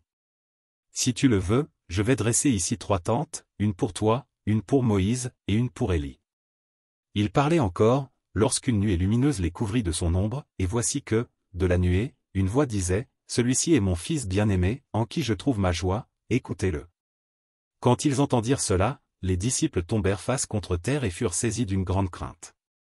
Jésus s'approcha, les toucha et leur dit, « Relevez-vous et soyez sans crainte. » Levant les yeux, ils ne virent plus personne, sinon lui, Jésus, seul. En descendant de la montagne, Jésus leur donna cet ordre, ne parlez de cette vision à personne, avant que le Fils de l'homme soit ressuscité d'entre les morts. Les disciples interrogèrent Jésus, pourquoi donc les scribes disent-ils que le prophète Élie doit venir d'abord? Jésus leur répondit, Élie va venir pour remettre toutes choses à sa place. Mais, je vous le déclare, Élie est déjà venu, au lieu de le reconnaître, ils lui ont fait tout ce qu'ils ont voulu. Et de même, le Fils de l'homme va souffrir par eux. Alors les disciples comprirent qu'il leur parlait de Jean le Baptiste. Quand ils eurent rejoint la foule, un homme s'approcha de lui, et tombant à ses genoux. Il dit, « Seigneur, prends pitié de mon fils. Il est épileptique et il souffre beaucoup. Souvent il tombe dans le feu et, souvent aussi, dans l'eau. Je l'ai amené à tes disciples, mais ils n'ont pas pu le guérir. » Prenant la parole, Jésus dit, « Génération incroyante et dévoyée, combien de temps devrais-je rester avec vous? Combien de temps devrais-je vous supporter? Amenez-le-moi. » Jésus menaça le démon, et il sortit de lui. À l'heure même, l'enfant fut guéri. Alors les disciples s'approchèrent de Jésus et lui dirent en particulier, « Pour quelle raison est-ce que nous n'avons pas réussi à l'expulser? » Jésus leur répond, « En raison de votre peu de foi. Amen, je vous le dis, si vous avez de la foi gros comme une graine de moutarde, vous direz à cette montagne, « Transporte-toi d'ici jusque là-bas, » et elle se transportera, rien ne vous sera impossible. » Comme ils étaient réunis en Galilée, Jésus leur dit, « Le Fils de l'homme va être livré aux mains des hommes. Ils le tueront et, le troisième jour, il ressuscitera. » Et ils furent profondément attristés. Comme ils arrivaient à Capharnaüm, ceux qui perçoivent la redevance des 2 drachmes pour le temple vinrent trouver Pierre et lui dirent, « Votre maître paye bien les 2 drachmes, n'est-ce pas? » Il répondit, « Oui. » Quand Pierre entra dans la maison, Jésus prit la parole le premier, « Simon, quel est ton avis? Les rois de la terre, de qui perçoivent-ils les taxes ou l'impôt? De leurs fils, ou des autres personnes? » Pierre lui répondit, « Des autres. » Et Jésus reprit, « Donc, les fils sont libres. Mais, pour ne pas scandaliser les gens, va donc jusqu'à la mer, jette l'hameçon, et saisis le premier poisson qui mordra, ouvre-lui la bouche, et tu y trouveras une pièce de 4 drachmes. Prends-la, tu la donneras pour moi et pour toi. » Évangile de Jésus-Christ selon saint Matthieu. Chapitre 18. À ce moment-là, les disciples s'approchèrent de Jésus et lui dirent, « Qui donc est le plus grand dans le royaume des cieux? » Alors Jésus appela un petit enfant, il le plaça au milieu d'eux. Et il déclara, « Amen, je vous le dis, si vous ne changez pas pour devenir comme les enfants, vous n'entrerez pas dans le royaume des cieux. Mais celui qui se fera petit comme cet enfant, celui-là est le plus grand dans le royaume des cieux. Et celui qui accueille un enfant comme celui-ci en mon nom, il m'accueille, moi. Celui qui est un scandale, une occasion de chute, pour un seul de ces petits qui croient en moi, il est préférable pour lui qu'on lui accroche au cou une de ces meules que tournent les ânes, et qu'il soit englouti en pleine mer. Malheureux le monde à cause des scandales. Il est inévitable qu'arrivent les scandales, cependant, malheureux celui par qui le scandale arrive. Si ta main ou ton pied est pour toi une occasion de chute, coupe-le et jette-le loin de toi. Mieux vaut pour toi entrer dans la vie éternelle manchot ou estropié, que d'être jeté avec tes 2 mains ou tes 2 pieds dans le feu éternel. Et si ton œil est pour toi une occasion de chute, arrache-le et jette-le loin de toi. Mieux vaut pour toi entrer borgne dans la vie éternelle, que d'être jeté avec tes 2 yeux dans la géhenne de feu. Gardez-vous de mépriser un seul de ces petits, car, je vous le dis, leurs anges dans les cieux voient sans cesse la face de mon Père qui est aux cieux. Quel est votre avis? Si un homme possède 100 brebis et que l'une d'entre elles s'égare, ne va-t-il pas laisser les 99 autres dans la montagne pour partir à la recherche de la brebis égarée? Et, s'il arrive à la retrouver, amen, je vous le dis, il se réjouit pour elle plus que pour les 99 qui ne se sont pas égarés. Ainsi, votre Père qui est aux cieux ne veut pas qu'un seul de ses petits soit perdu. Si ton frère a commis un péché contre toi, va lui faire des reproches seul à seul. S'il t'écoute, tu as gagné ton frère. S'il ne t'écoute pas, prends en plus avec toi 1 ou 2 personnes afin que toute l'affaire soit réglée sur la parole de 2 ou 3 témoins. S'il refuse de les écouter, dis-le à l'assemblée de l'Église, s'il refuse encore d'écouter l'Église, considère-le comme un païen et un publicain. Amen, je vous le dis, tout ce que vous aurez lié sur la terre sera lié dans le ciel, et tout ce que vous aurez délié sur la terre sera délié dans le ciel. Et pareillement, amen, je vous le dis, si 2 d'entre vous sur la terre se mettent d'accord pour demander quoi que ce soit, ils l'obtiendront de mon Père qui est aux cieux. En effet, quand 2 ou 3 sont réunis en mon nom, je suis là, au milieu d'eux. Alors Pierre s'approcha de Jésus pour lui demander, « Seigneur, lorsque mon frère commettra des fautes contre moi, combien de fois dois-je lui pardonner? Jusqu'à 7 fois. » Jésus lui répondit, « Je ne te dis pas jusqu'à 7 fois, mais jusqu'à 70 fois 7 fois. » Ainsi, le royaume des cieux est comparable à un roi qui voulut régler ses comptes avec ses serviteurs. Il commençait, quand on lui amena quelqu'un qui lui devait 10 000 talents, c'est-à-dire 60 millions de pièces d'argent. Comme cet homme n'avait pas de quoi rembourser, le maître ordonna de le vendre, avec sa femme, ses enfants et tous ses biens, en remboursement de sa dette. Alors, tombant à ses pieds, le serviteur demeurait prosterné et disait, « Prends patience envers moi, et je te rembourserai tout. » Saisi de compassion, le maître de ce serviteur le laissa partir et lui remit sa dette. Mais, en sortant, ce serviteur trouva un de ses compagnons qui lui devait 100 pièces d'argent.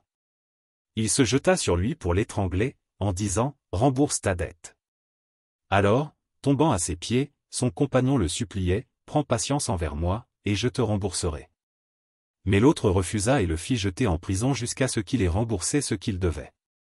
Ses compagnons, voyant cela, furent profondément attristés et allèrent raconter à leur maître tout ce qui s'était passé. Alors celui-ci le fit appeler et lui dit, « Serviteur mauvais.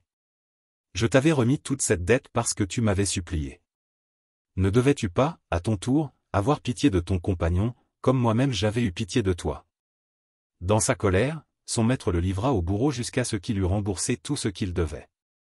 C'est ainsi que mon Père du ciel vous traitera, si chacun de vous ne pardonne pas à son frère du fond du cœur. Chapitre 19. Lorsque Jésus eut terminé ce discours, il s'éloigna de la Galilée et se rendit dans le territoire de la Judée, au-delà du Jourdain. De grandes foules le suivirent, et là il les guérit. Des pharisiens s'approchèrent de lui pour le mettre à l'épreuve. Ils lui demandèrent, « Est-il permis à un homme de renvoyer sa femme pour n'importe quel motif ?» Il répondit, « N'avez-vous pas lu ceci? Dès le commencement, le Créateur les fit hommes et femmes. Et dit, à cause de cela, l'homme quittera son père et sa mère, il s'attachera à sa femme, et tous 2 deviendront une seule chair. Ainsi, ils ne sont plus 2, mais une seule chair. Donc, ce que Dieu a uni, que l'homme ne le sépare pas. » Les pharisiens lui répliquent, « Pourquoi donc Moïse a-t-il prescrit la remise d'un acte de divorce avant la répudiation? » Jésus leur répond, « C'est en raison de la dureté de votre cœur que Moïse vous a permis de renvoyer vos femmes. Mais au commencement, il n'en était pas ainsi. Or je vous le dis, si quelqu'un renvoie sa femme sauf en cas d'union illégitime et qu'il en épouse une autre, il est adultère. » Ses disciples lui disent, « Si telle est la situation de l'homme par rapport à sa femme, mieux vaut ne pas se marier. » Il leur répondit, « Tous ne comprennent pas cette parole, mais seulement ceux à qui cela est donné. Il y a des gens qui ne se marient pas car, de naissance, ils en sont incapables. Il y en a qui ne peuvent pas se marier car ils ont été mutilés par les hommes, il y en a qui ont choisi de ne pas se marier à cause du royaume des cieux. Celui qui peut comprendre, qu'il comprenne. Ensuite, on présenta des enfants à Jésus pour qu'il leur impose les mains en priant. Mais les disciples les écartèrent vivement. Jésus leur dit, « Laissez les enfants, ne les empêchez pas de venir à moi, car le royaume des cieux est à ceux qui leur ressemblent. » Il leur imposa les mains, puis il partit de là. Et voici que quelqu'un s'approcha de Jésus et lui dit, « Maître, que dois-je faire de bon pour avoir la vie éternelle ?» Jésus lui dit, « Pourquoi m'interroges-tu sur ce qui est bon? Celui qui est bon, c'est Dieu, et lui seul. Si tu veux entrer dans la vie, observe les commandements. » Il lui dit, « Lesquels ?» Jésus reprit, « Tu ne commettras pas de meurtre. Tu ne commettras pas d'adultère. Tu ne commettras pas de vol. Tu ne porteras pas de faux témoignages. Honore ton père et ta mère. Et aussi, tu aimeras ton prochain comme toi-même. » Le jeune homme lui dit, « Tout cela, je l'ai observé, que me manque-t-il encore ?» Jésus lui répondit, « Si tu veux être parfait, va, vends ce que tu possèdes, donne-le aux pauvres, et tu auras un trésor dans les cieux. Puis viens, suis-moi. » À ces mots, le jeune homme s'en alla tout triste, car il avait de grands biens.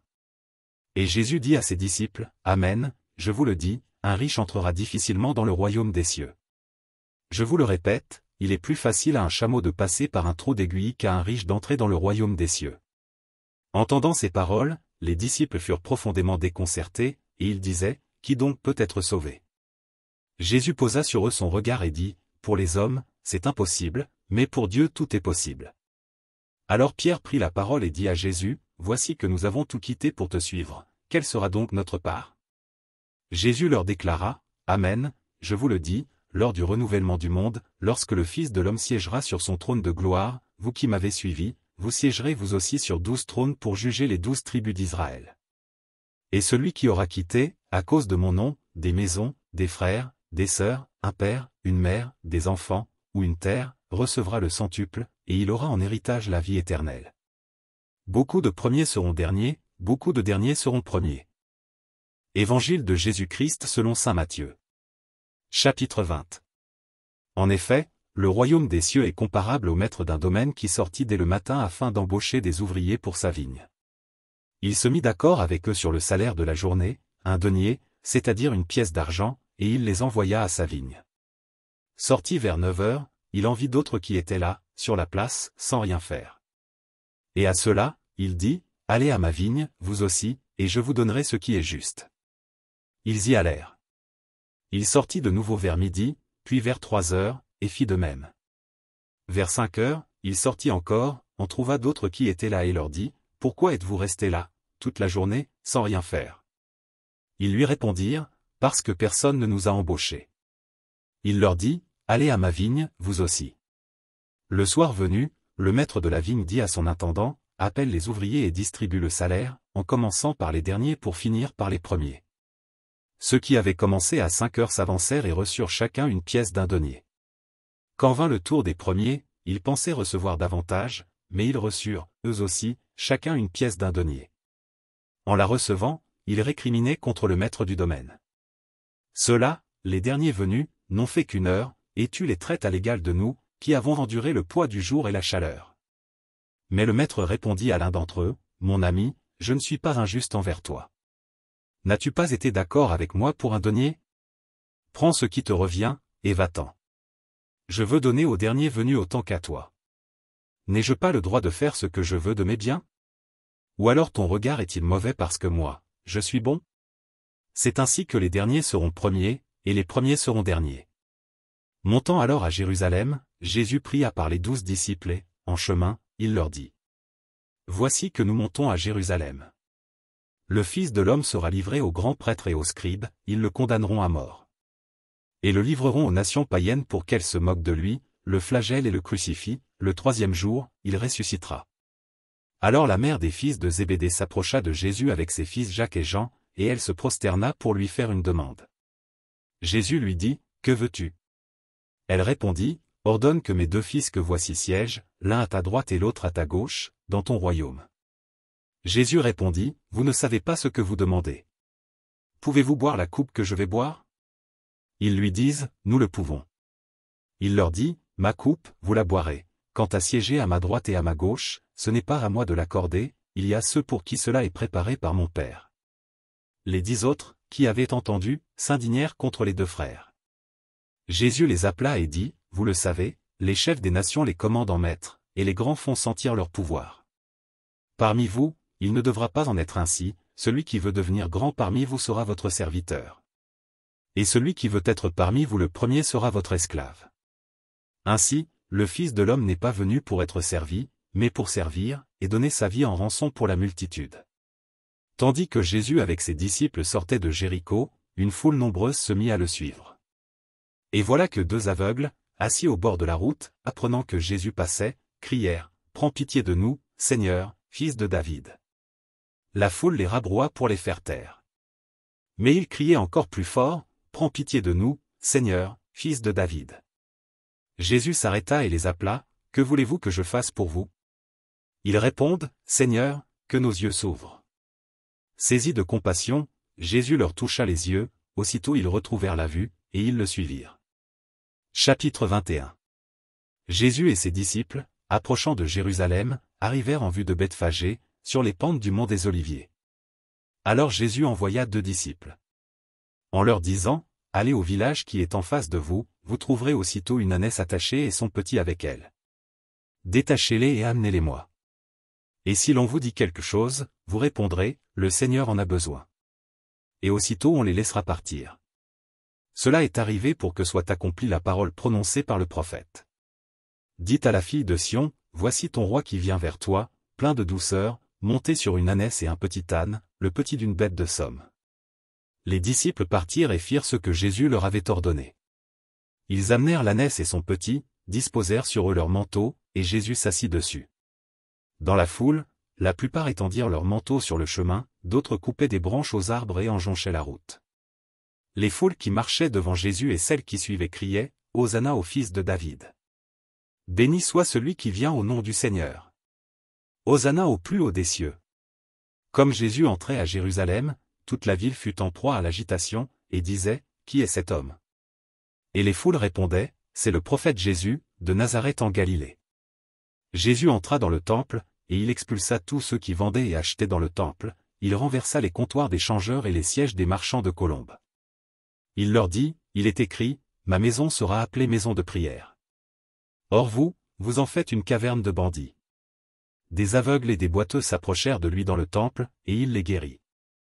Les grands prêtres et les scribes s'indignèrent quand ils virent les actions étonnantes qu'il avait faites, et les enfants qui criaient dans le temple, « Hosanna au fils de David. » Ils dirent à Jésus, « Tu entends ce qu'ils disent ?» Jésus leur répond, « Oui. Vous n'avez donc jamais lu dans l'Écriture, de la bouche des enfants, des tout-petits, tu as fait monter une louange ?» Alors il les quitta et sortit de la ville en direction de Béthanie, où il passa la nuit. Le matin, en revenant vers la ville, il eut faim.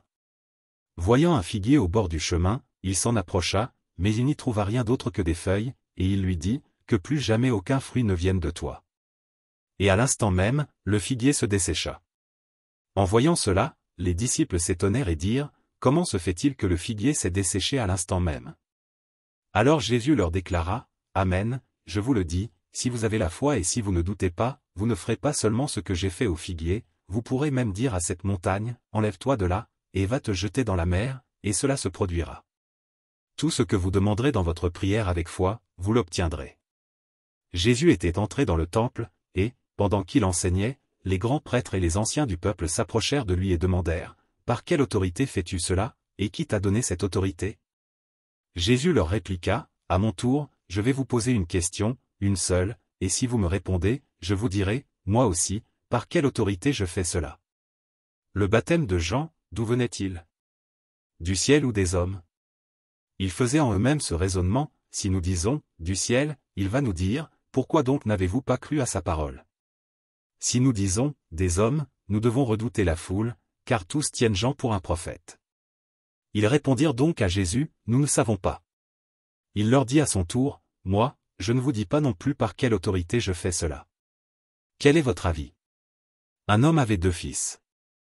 Il vint trouver le premier et lui dit, mon enfant, va travailler aujourd'hui à la vigne. Celui-ci répondit, je ne veux pas. Mais ensuite, s'étant repenti, il y alla. Puis le père alla trouver le second et lui parla de la même manière. Celui-ci répondit, oui, Seigneur. Et il n'y alla pas. Lequel des deux a fait la volonté du Père? Ils lui répondent, le premier.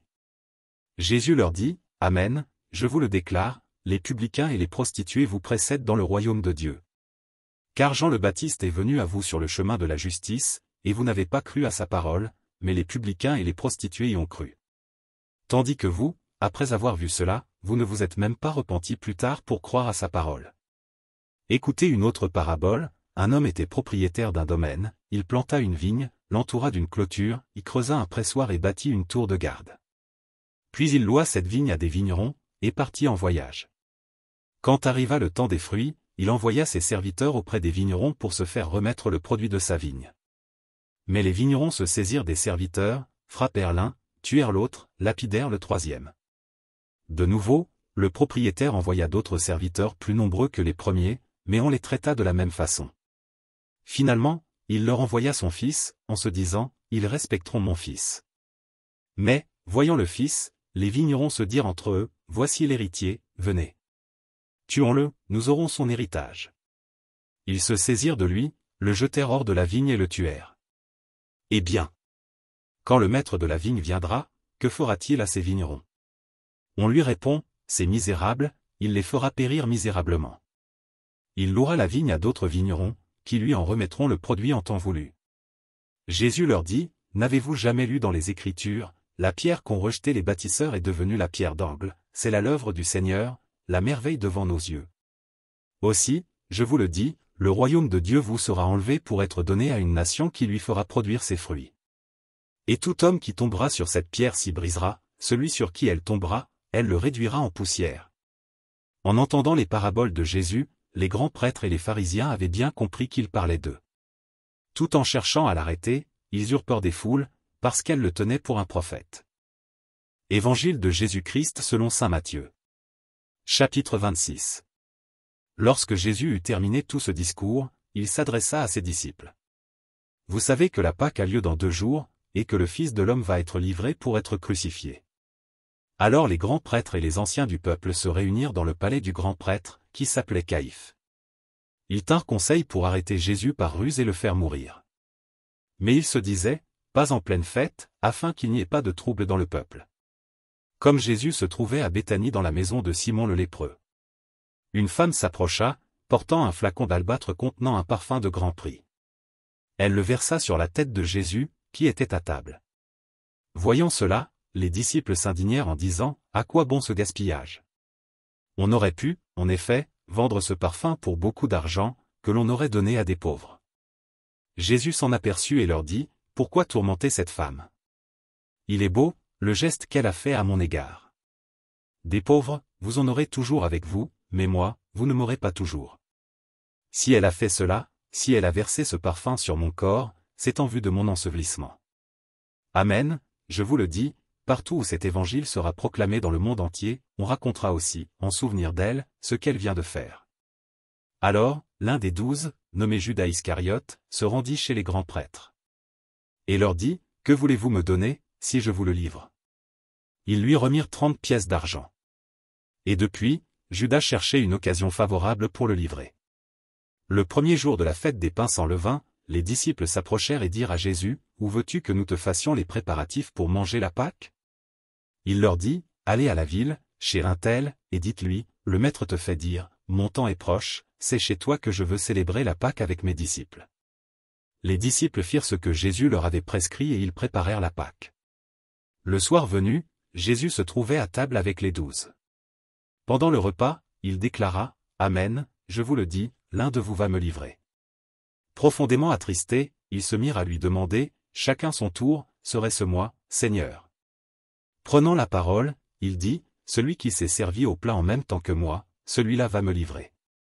Le Fils de l'homme s'en va, comme il est écrit à son sujet, mais malheureux celui par qui le Fils de l'homme est livré. Il vaudrait mieux pour lui qu'il ne soit pas né, cet homme-là. Judas, celui qui le livrait, prit la parole, Rabbi, serait-ce moi? Jésus lui répond, c'est toi-même qui l'as dit. Pendant le repas, Jésus, ayant pris du pain et prononcé la bénédiction, le rompit et, le donnant aux disciples, il dit, « Prenez, mangez, ceci est mon corps. » Puis, ayant pris une coupe et ayant rendu grâce, il la leur donna, en disant, « Buvez-en tous. Car ceci est mon sang, le sang de l'alliance, versé pour la multitude en rémission des péchés. Je vous le dis, désormais je ne boirai plus de ce fruit de la vigne, jusqu'au jour où je le boirai, nouveau, avec vous dans le royaume de mon Père. » Après avoir chanté les psaumes, ils partirent pour le mont des Oliviers. Alors Jésus leur dit, « Cette nuit, je serai pour vous tous une occasion de chute, car il est écrit, je frapperai le berger, et les brebis du troupeau seront dispersées. Mais, une fois ressuscité, je vous précéderai en Galilée. » Prenant la parole, Pierre lui dit, « Si tous viennent à tomber à cause de toi, moi, je ne tomberai jamais. » Jésus lui répondit, « Amen, je te le dis, cette nuit même, avant que le coq chante, tu m'auras renié 3 fois. » Pierre lui dit, « Même si je dois mourir avec toi, je ne te renierai pas, » et tous les disciples dirent de même. Alors Jésus parvient avec eux à un domaine appelé Gethsémani et leur dit, « Asseyez-vous ici, pendant que je vais là-bas pour prier. » Il emmena Pierre, ainsi que Jacques et Jean, les 2 fils de Zébédée, et il commença à ressentir tristesse et angoisse. Il leur dit alors, « Mon âme est triste à en mourir. Restez ici et veillez avec moi. » Allant un peu plus loin, il tomba face contre terre en priant, et il disait, « Mon Père, s'il est possible, que cette coupe passe loin de moi. Cependant, non pas comme moi, je veux, mais comme toi, tu veux. » Puis il revient vers ses disciples et les trouve endormis, il dit à Pierre, « Ainsi, vous n'avez pas eu la force de veiller seulement 1 heure avec moi? Veillez et priez, pour ne pas entrer en tentation, l'esprit est ardent, mais la chair est faible. » De nouveau, il s'éloigna et pria, pour la 2e fois, il disait, « Mon Père, si cette coupe ne peut passer sans que je la boive, que ta volonté soit faite. » Revenu près des disciples, de nouveau il les trouva endormis, car leurs yeux étaient lourds de sommeil. Les laissant, de nouveau il s'éloigna et pria pour la 3e fois, en répétant les mêmes paroles. Alors il revient vers les disciples et leur dit, « Désormais, vous pouvez dormir et vous reposer.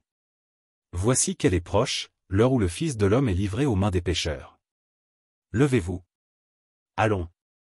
Voici qu'il est proche, celui qui me livre. » Jésus parlait encore, lorsque Judas, l'un des 12, arriva, et avec lui une grande foule armée d'épées et de bâtons, envoyés par les grands prêtres et les anciens du peuple. Celui qui le livrait leur avait donné un signe, « Celui que j'embrasserai, c'est lui, arrêtez-le. » Aussitôt, s'approchant de Jésus, il lui dit, « Salut, Rabbi. » Et il l'embrassa. Jésus lui dit, « Mon ami, ce que tu es venu faire, fais-le. » Alors ils s'approchèrent, mirent la main sur Jésus et l'arrêtèrent. L'un de ceux qui étaient avec Jésus, portant la main à son épée, la tira, frappa le serviteur du grand prêtre, et lui trancha l'oreille.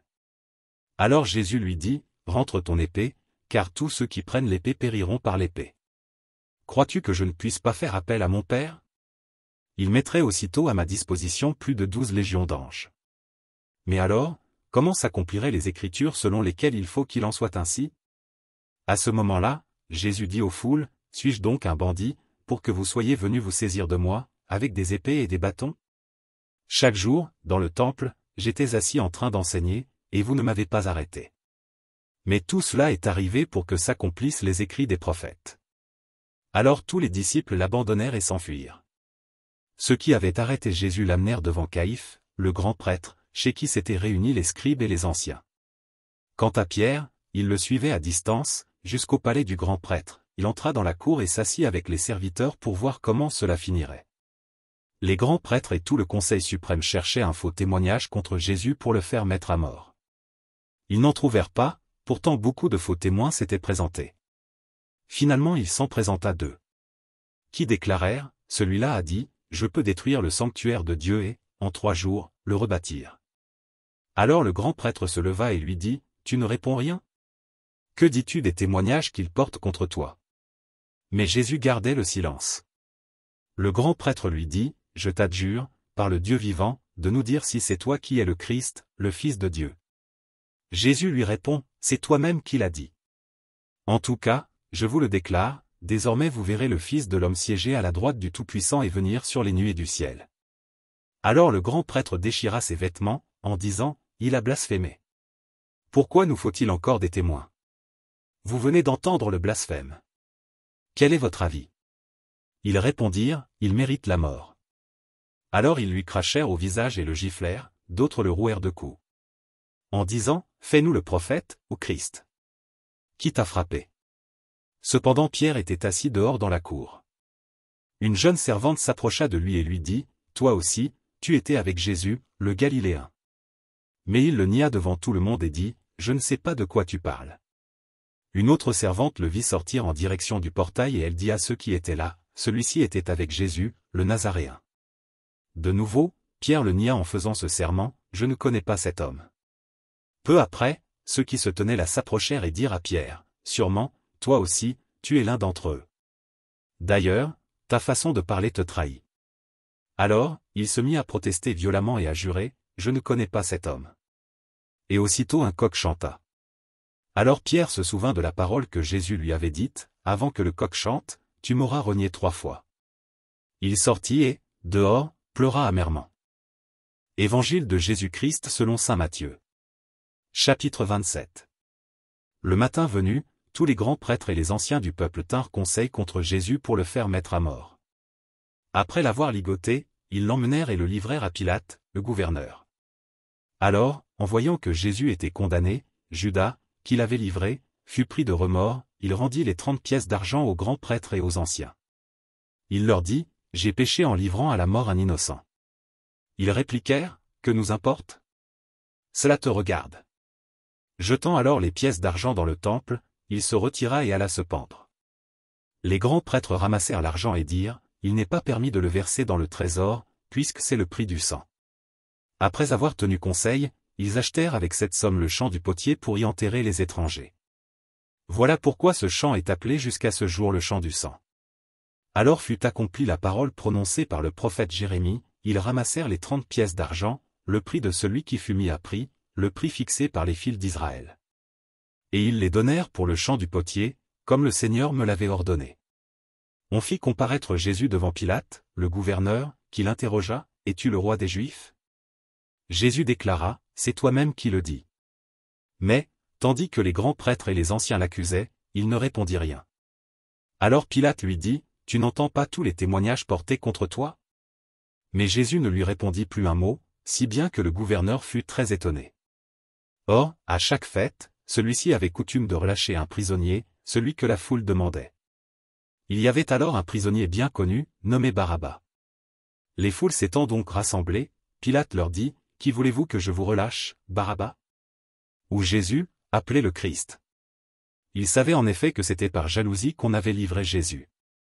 Tandis qu'il siégeait au tribunal, sa femme lui fit dire, ne te mêle pas de l'affaire de ce juste, car aujourd'hui j'ai beaucoup souffert en songe à cause de lui. Les grands prêtres et les anciens poussèrent les foules à réclamer Barabbas et à faire périr Jésus. Le gouverneur reprit, lequel des deux voulez-vous que je vous relâche?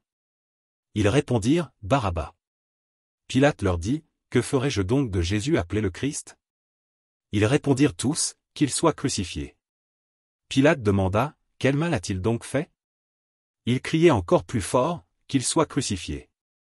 Pilate, voyant que ses efforts ne servaient à rien, sinon à augmenter le tumulte, prit de l'eau et se lava les mains devant la foule, en disant, je suis innocent du sang de cet homme, cela vous regarde. Tout le peuple répondit, son sang, qu'il soit sur nous et sur nos enfants. Alors, il leur relâcha Barabbas, quant à Jésus, il le fit flageller, et il le livra pour qu'il soit crucifié. Alors les soldats du gouverneur emmenèrent Jésus dans la salle du prétoire et rassemblèrent autour de lui toute la garde. Ils lui enlevèrent ses vêtements et le couvrirent d'un manteau rouge. Puis, avec des épines, ils tressèrent une couronne, et la posèrent sur sa tête, ils lui mirent un roseau dans la main droite et, pour se moquer de lui, ils s'agenouillaient devant lui en disant, « Salut, roi des Juifs !» Et, après avoir craché sur lui, ils prirent le roseau, et ils le frappaient à la tête. Quand ils se furent bien moqués de lui, ils lui enlevèrent le manteau, lui remirent ses vêtements, et l'emmenèrent pour le crucifier. En sortant, ils trouvèrent un nommé Simon, originaire de Cyrène, et ils le réquisitionnèrent pour porter la croix de Jésus. Arrivé en un lieu dit Golgotha, c'est-à-dire, lieu du crâne, ou calvaire. Ils donnèrent à boire à Jésus du vin mêlé de fiel, il en goûta, mais ne voulut pas boire. Après l'avoir crucifié, ils se partagèrent ses vêtements en tirant au sort. Et il restait là, assis, à le garder. Au-dessus de sa tête ils placèrent une inscription indiquant le motif de sa condamnation, celui-ci est Jésus, le roi des Juifs. Alors on crucifia avec lui 2 bandits, l'un à droite et l'autre à gauche. Les passants l'injuriaient en hochant la tête. Ils disaient, « Toi qui détruis le sanctuaire et le rebâtis en 3 jours, sauve-toi toi-même, si tu es fils de Dieu, et descends de la croix. » De même, les grands prêtres se moquaient de lui avec les scribes et les anciens, en disant, « Il en a sauvé d'autres, et il ne peut pas se sauver lui-même. Il est roi d'Israël, qu'il descende maintenant de la croix, et nous croirons en lui. Il a mis sa confiance en Dieu. Que Dieu le délivre maintenant, s'il l'aime. Car il a dit, je suis fils de Dieu. » Les bandits crucifiés avec lui l'insultaient de la même manière. À partir de la 6e heure, c'est-à-dire, midi, l'obscurité se fit sur toute la terre jusqu'à la 9e heure. Vers la 9e heure, Jésus cria d'une voix forte, « Élie, Élie, lema sabachthani », ce qui veut dire, « Mon Dieu, pourquoi m'as-tu abandonné ?» L'ayant entendu, quelques-uns de ceux qui étaient là disaient, « Le voilà qui appelle le prophète Élie. » Aussitôt l'un d'eux courut prendre une éponge qu'il trempa dans une boisson vinaigrée, il la mit au bout d'un roseau, et il lui donnait à boire. Les autres disaient, « Attends. Nous verrons bien si Élie vient le sauver. » Mais Jésus, poussant de nouveau un grand cri, rendit l'esprit. Et voici que le rideau du sanctuaire se déchira en 2, depuis le haut jusqu'en bas, la terre trembla et les rochers se fendirent. Les tombeaux s'ouvrirent, les corps de nombreux saints qui étaient morts ressuscitèrent. Et, sortant des tombeaux après la résurrection de Jésus, ils entrèrent dans la ville sainte, et se montrèrent à un grand nombre de gens. À la vue du tremblement de terre et de ces événements, le centurion et ceux qui, avec lui, gardaient Jésus, furent saisis d'une grande crainte et dirent, « Vraiment, celui-ci était fils de Dieu. » Il y avait là de nombreuses femmes qui observaient de loin. Elles avaient suivi Jésus depuis la Galilée pour le servir.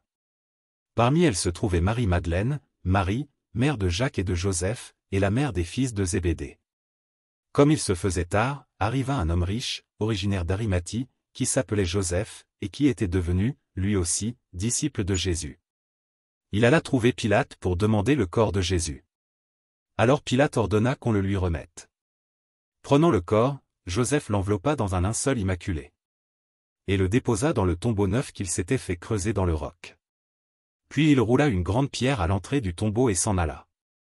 Or Marie-Madeleine et l'autre Marie étaient là, assises en face du sépulcre. Le lendemain, après le jour de la préparation, les grands prêtres et les pharisiens s'assemblèrent chez Pilate. En disant, « Seigneur, nous nous sommes rappelés que cet imposteur a dit, de son vivant, 3 jours après, je ressusciterai. Alors, donne l'ordre que le sépulcre soit surveillé jusqu'au 3e jour, de peur que ses disciples ne viennent voler le corps et ne disent au peuple, il est ressuscité d'entre les morts. Cette dernière imposture serait pire que la première. » Pilate leur déclara, « Vous avez une garde. Allez, organisez la surveillance comme vous l'entendez. » Ils partirent donc et assurèrent la surveillance du sépulcre en mettant les scellés sur la pierre et en y plaçant la garde. Chapitre 28. Après le sabbat, à l'heure où commençait à poindre le 1er jour de la semaine, Marie-Madeleine et l'autre Marie vinrent pour regarder le sépulcre. Et voilà qu'il y eut un grand tremblement de terre, l'ange du Seigneur descendit du ciel, vint rouler la pierre et s'assit dessus. Il avait l'aspect de l'éclair, et son vêtement était blanc comme neige. Les gardes, dans la crainte qu'ils éprouvèrent, se mirent à trembler et devinrent comme morts. L'ange prit la parole et dit aux femmes, « Vous, soyez sans crainte. Je sais que vous cherchez Jésus le crucifié. Il n'est pas ici, car il est ressuscité, comme il l'avait dit. Venez voir l'endroit où il reposait.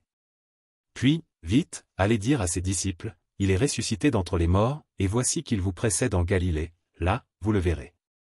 Voilà ce que j'avais à vous dire. » Vite, elles quittèrent le tombeau, remplies à la fois de crainte et d'une grande joie, et elles coururent porter la nouvelle à ses disciples. Et voici que Jésus vint à leur rencontre et leur dit, « Je vous salue. » Elles s'approchèrent, lui saisirent les pieds et se prosternèrent devant lui. Alors Jésus leur dit, « Soyez sans crainte, allez annoncer à mes frères qu'ils doivent se rendre en Galilée, c'est là qu'ils me verront. » Tandis qu'elles étaient en chemin, quelques-uns des gardes allèrent en ville annoncer aux grands prêtres tout ce qui s'était passé. Ceux-ci, après s'être réunis avec les anciens et avoir tenu conseil, donnèrent aux soldats une forte somme.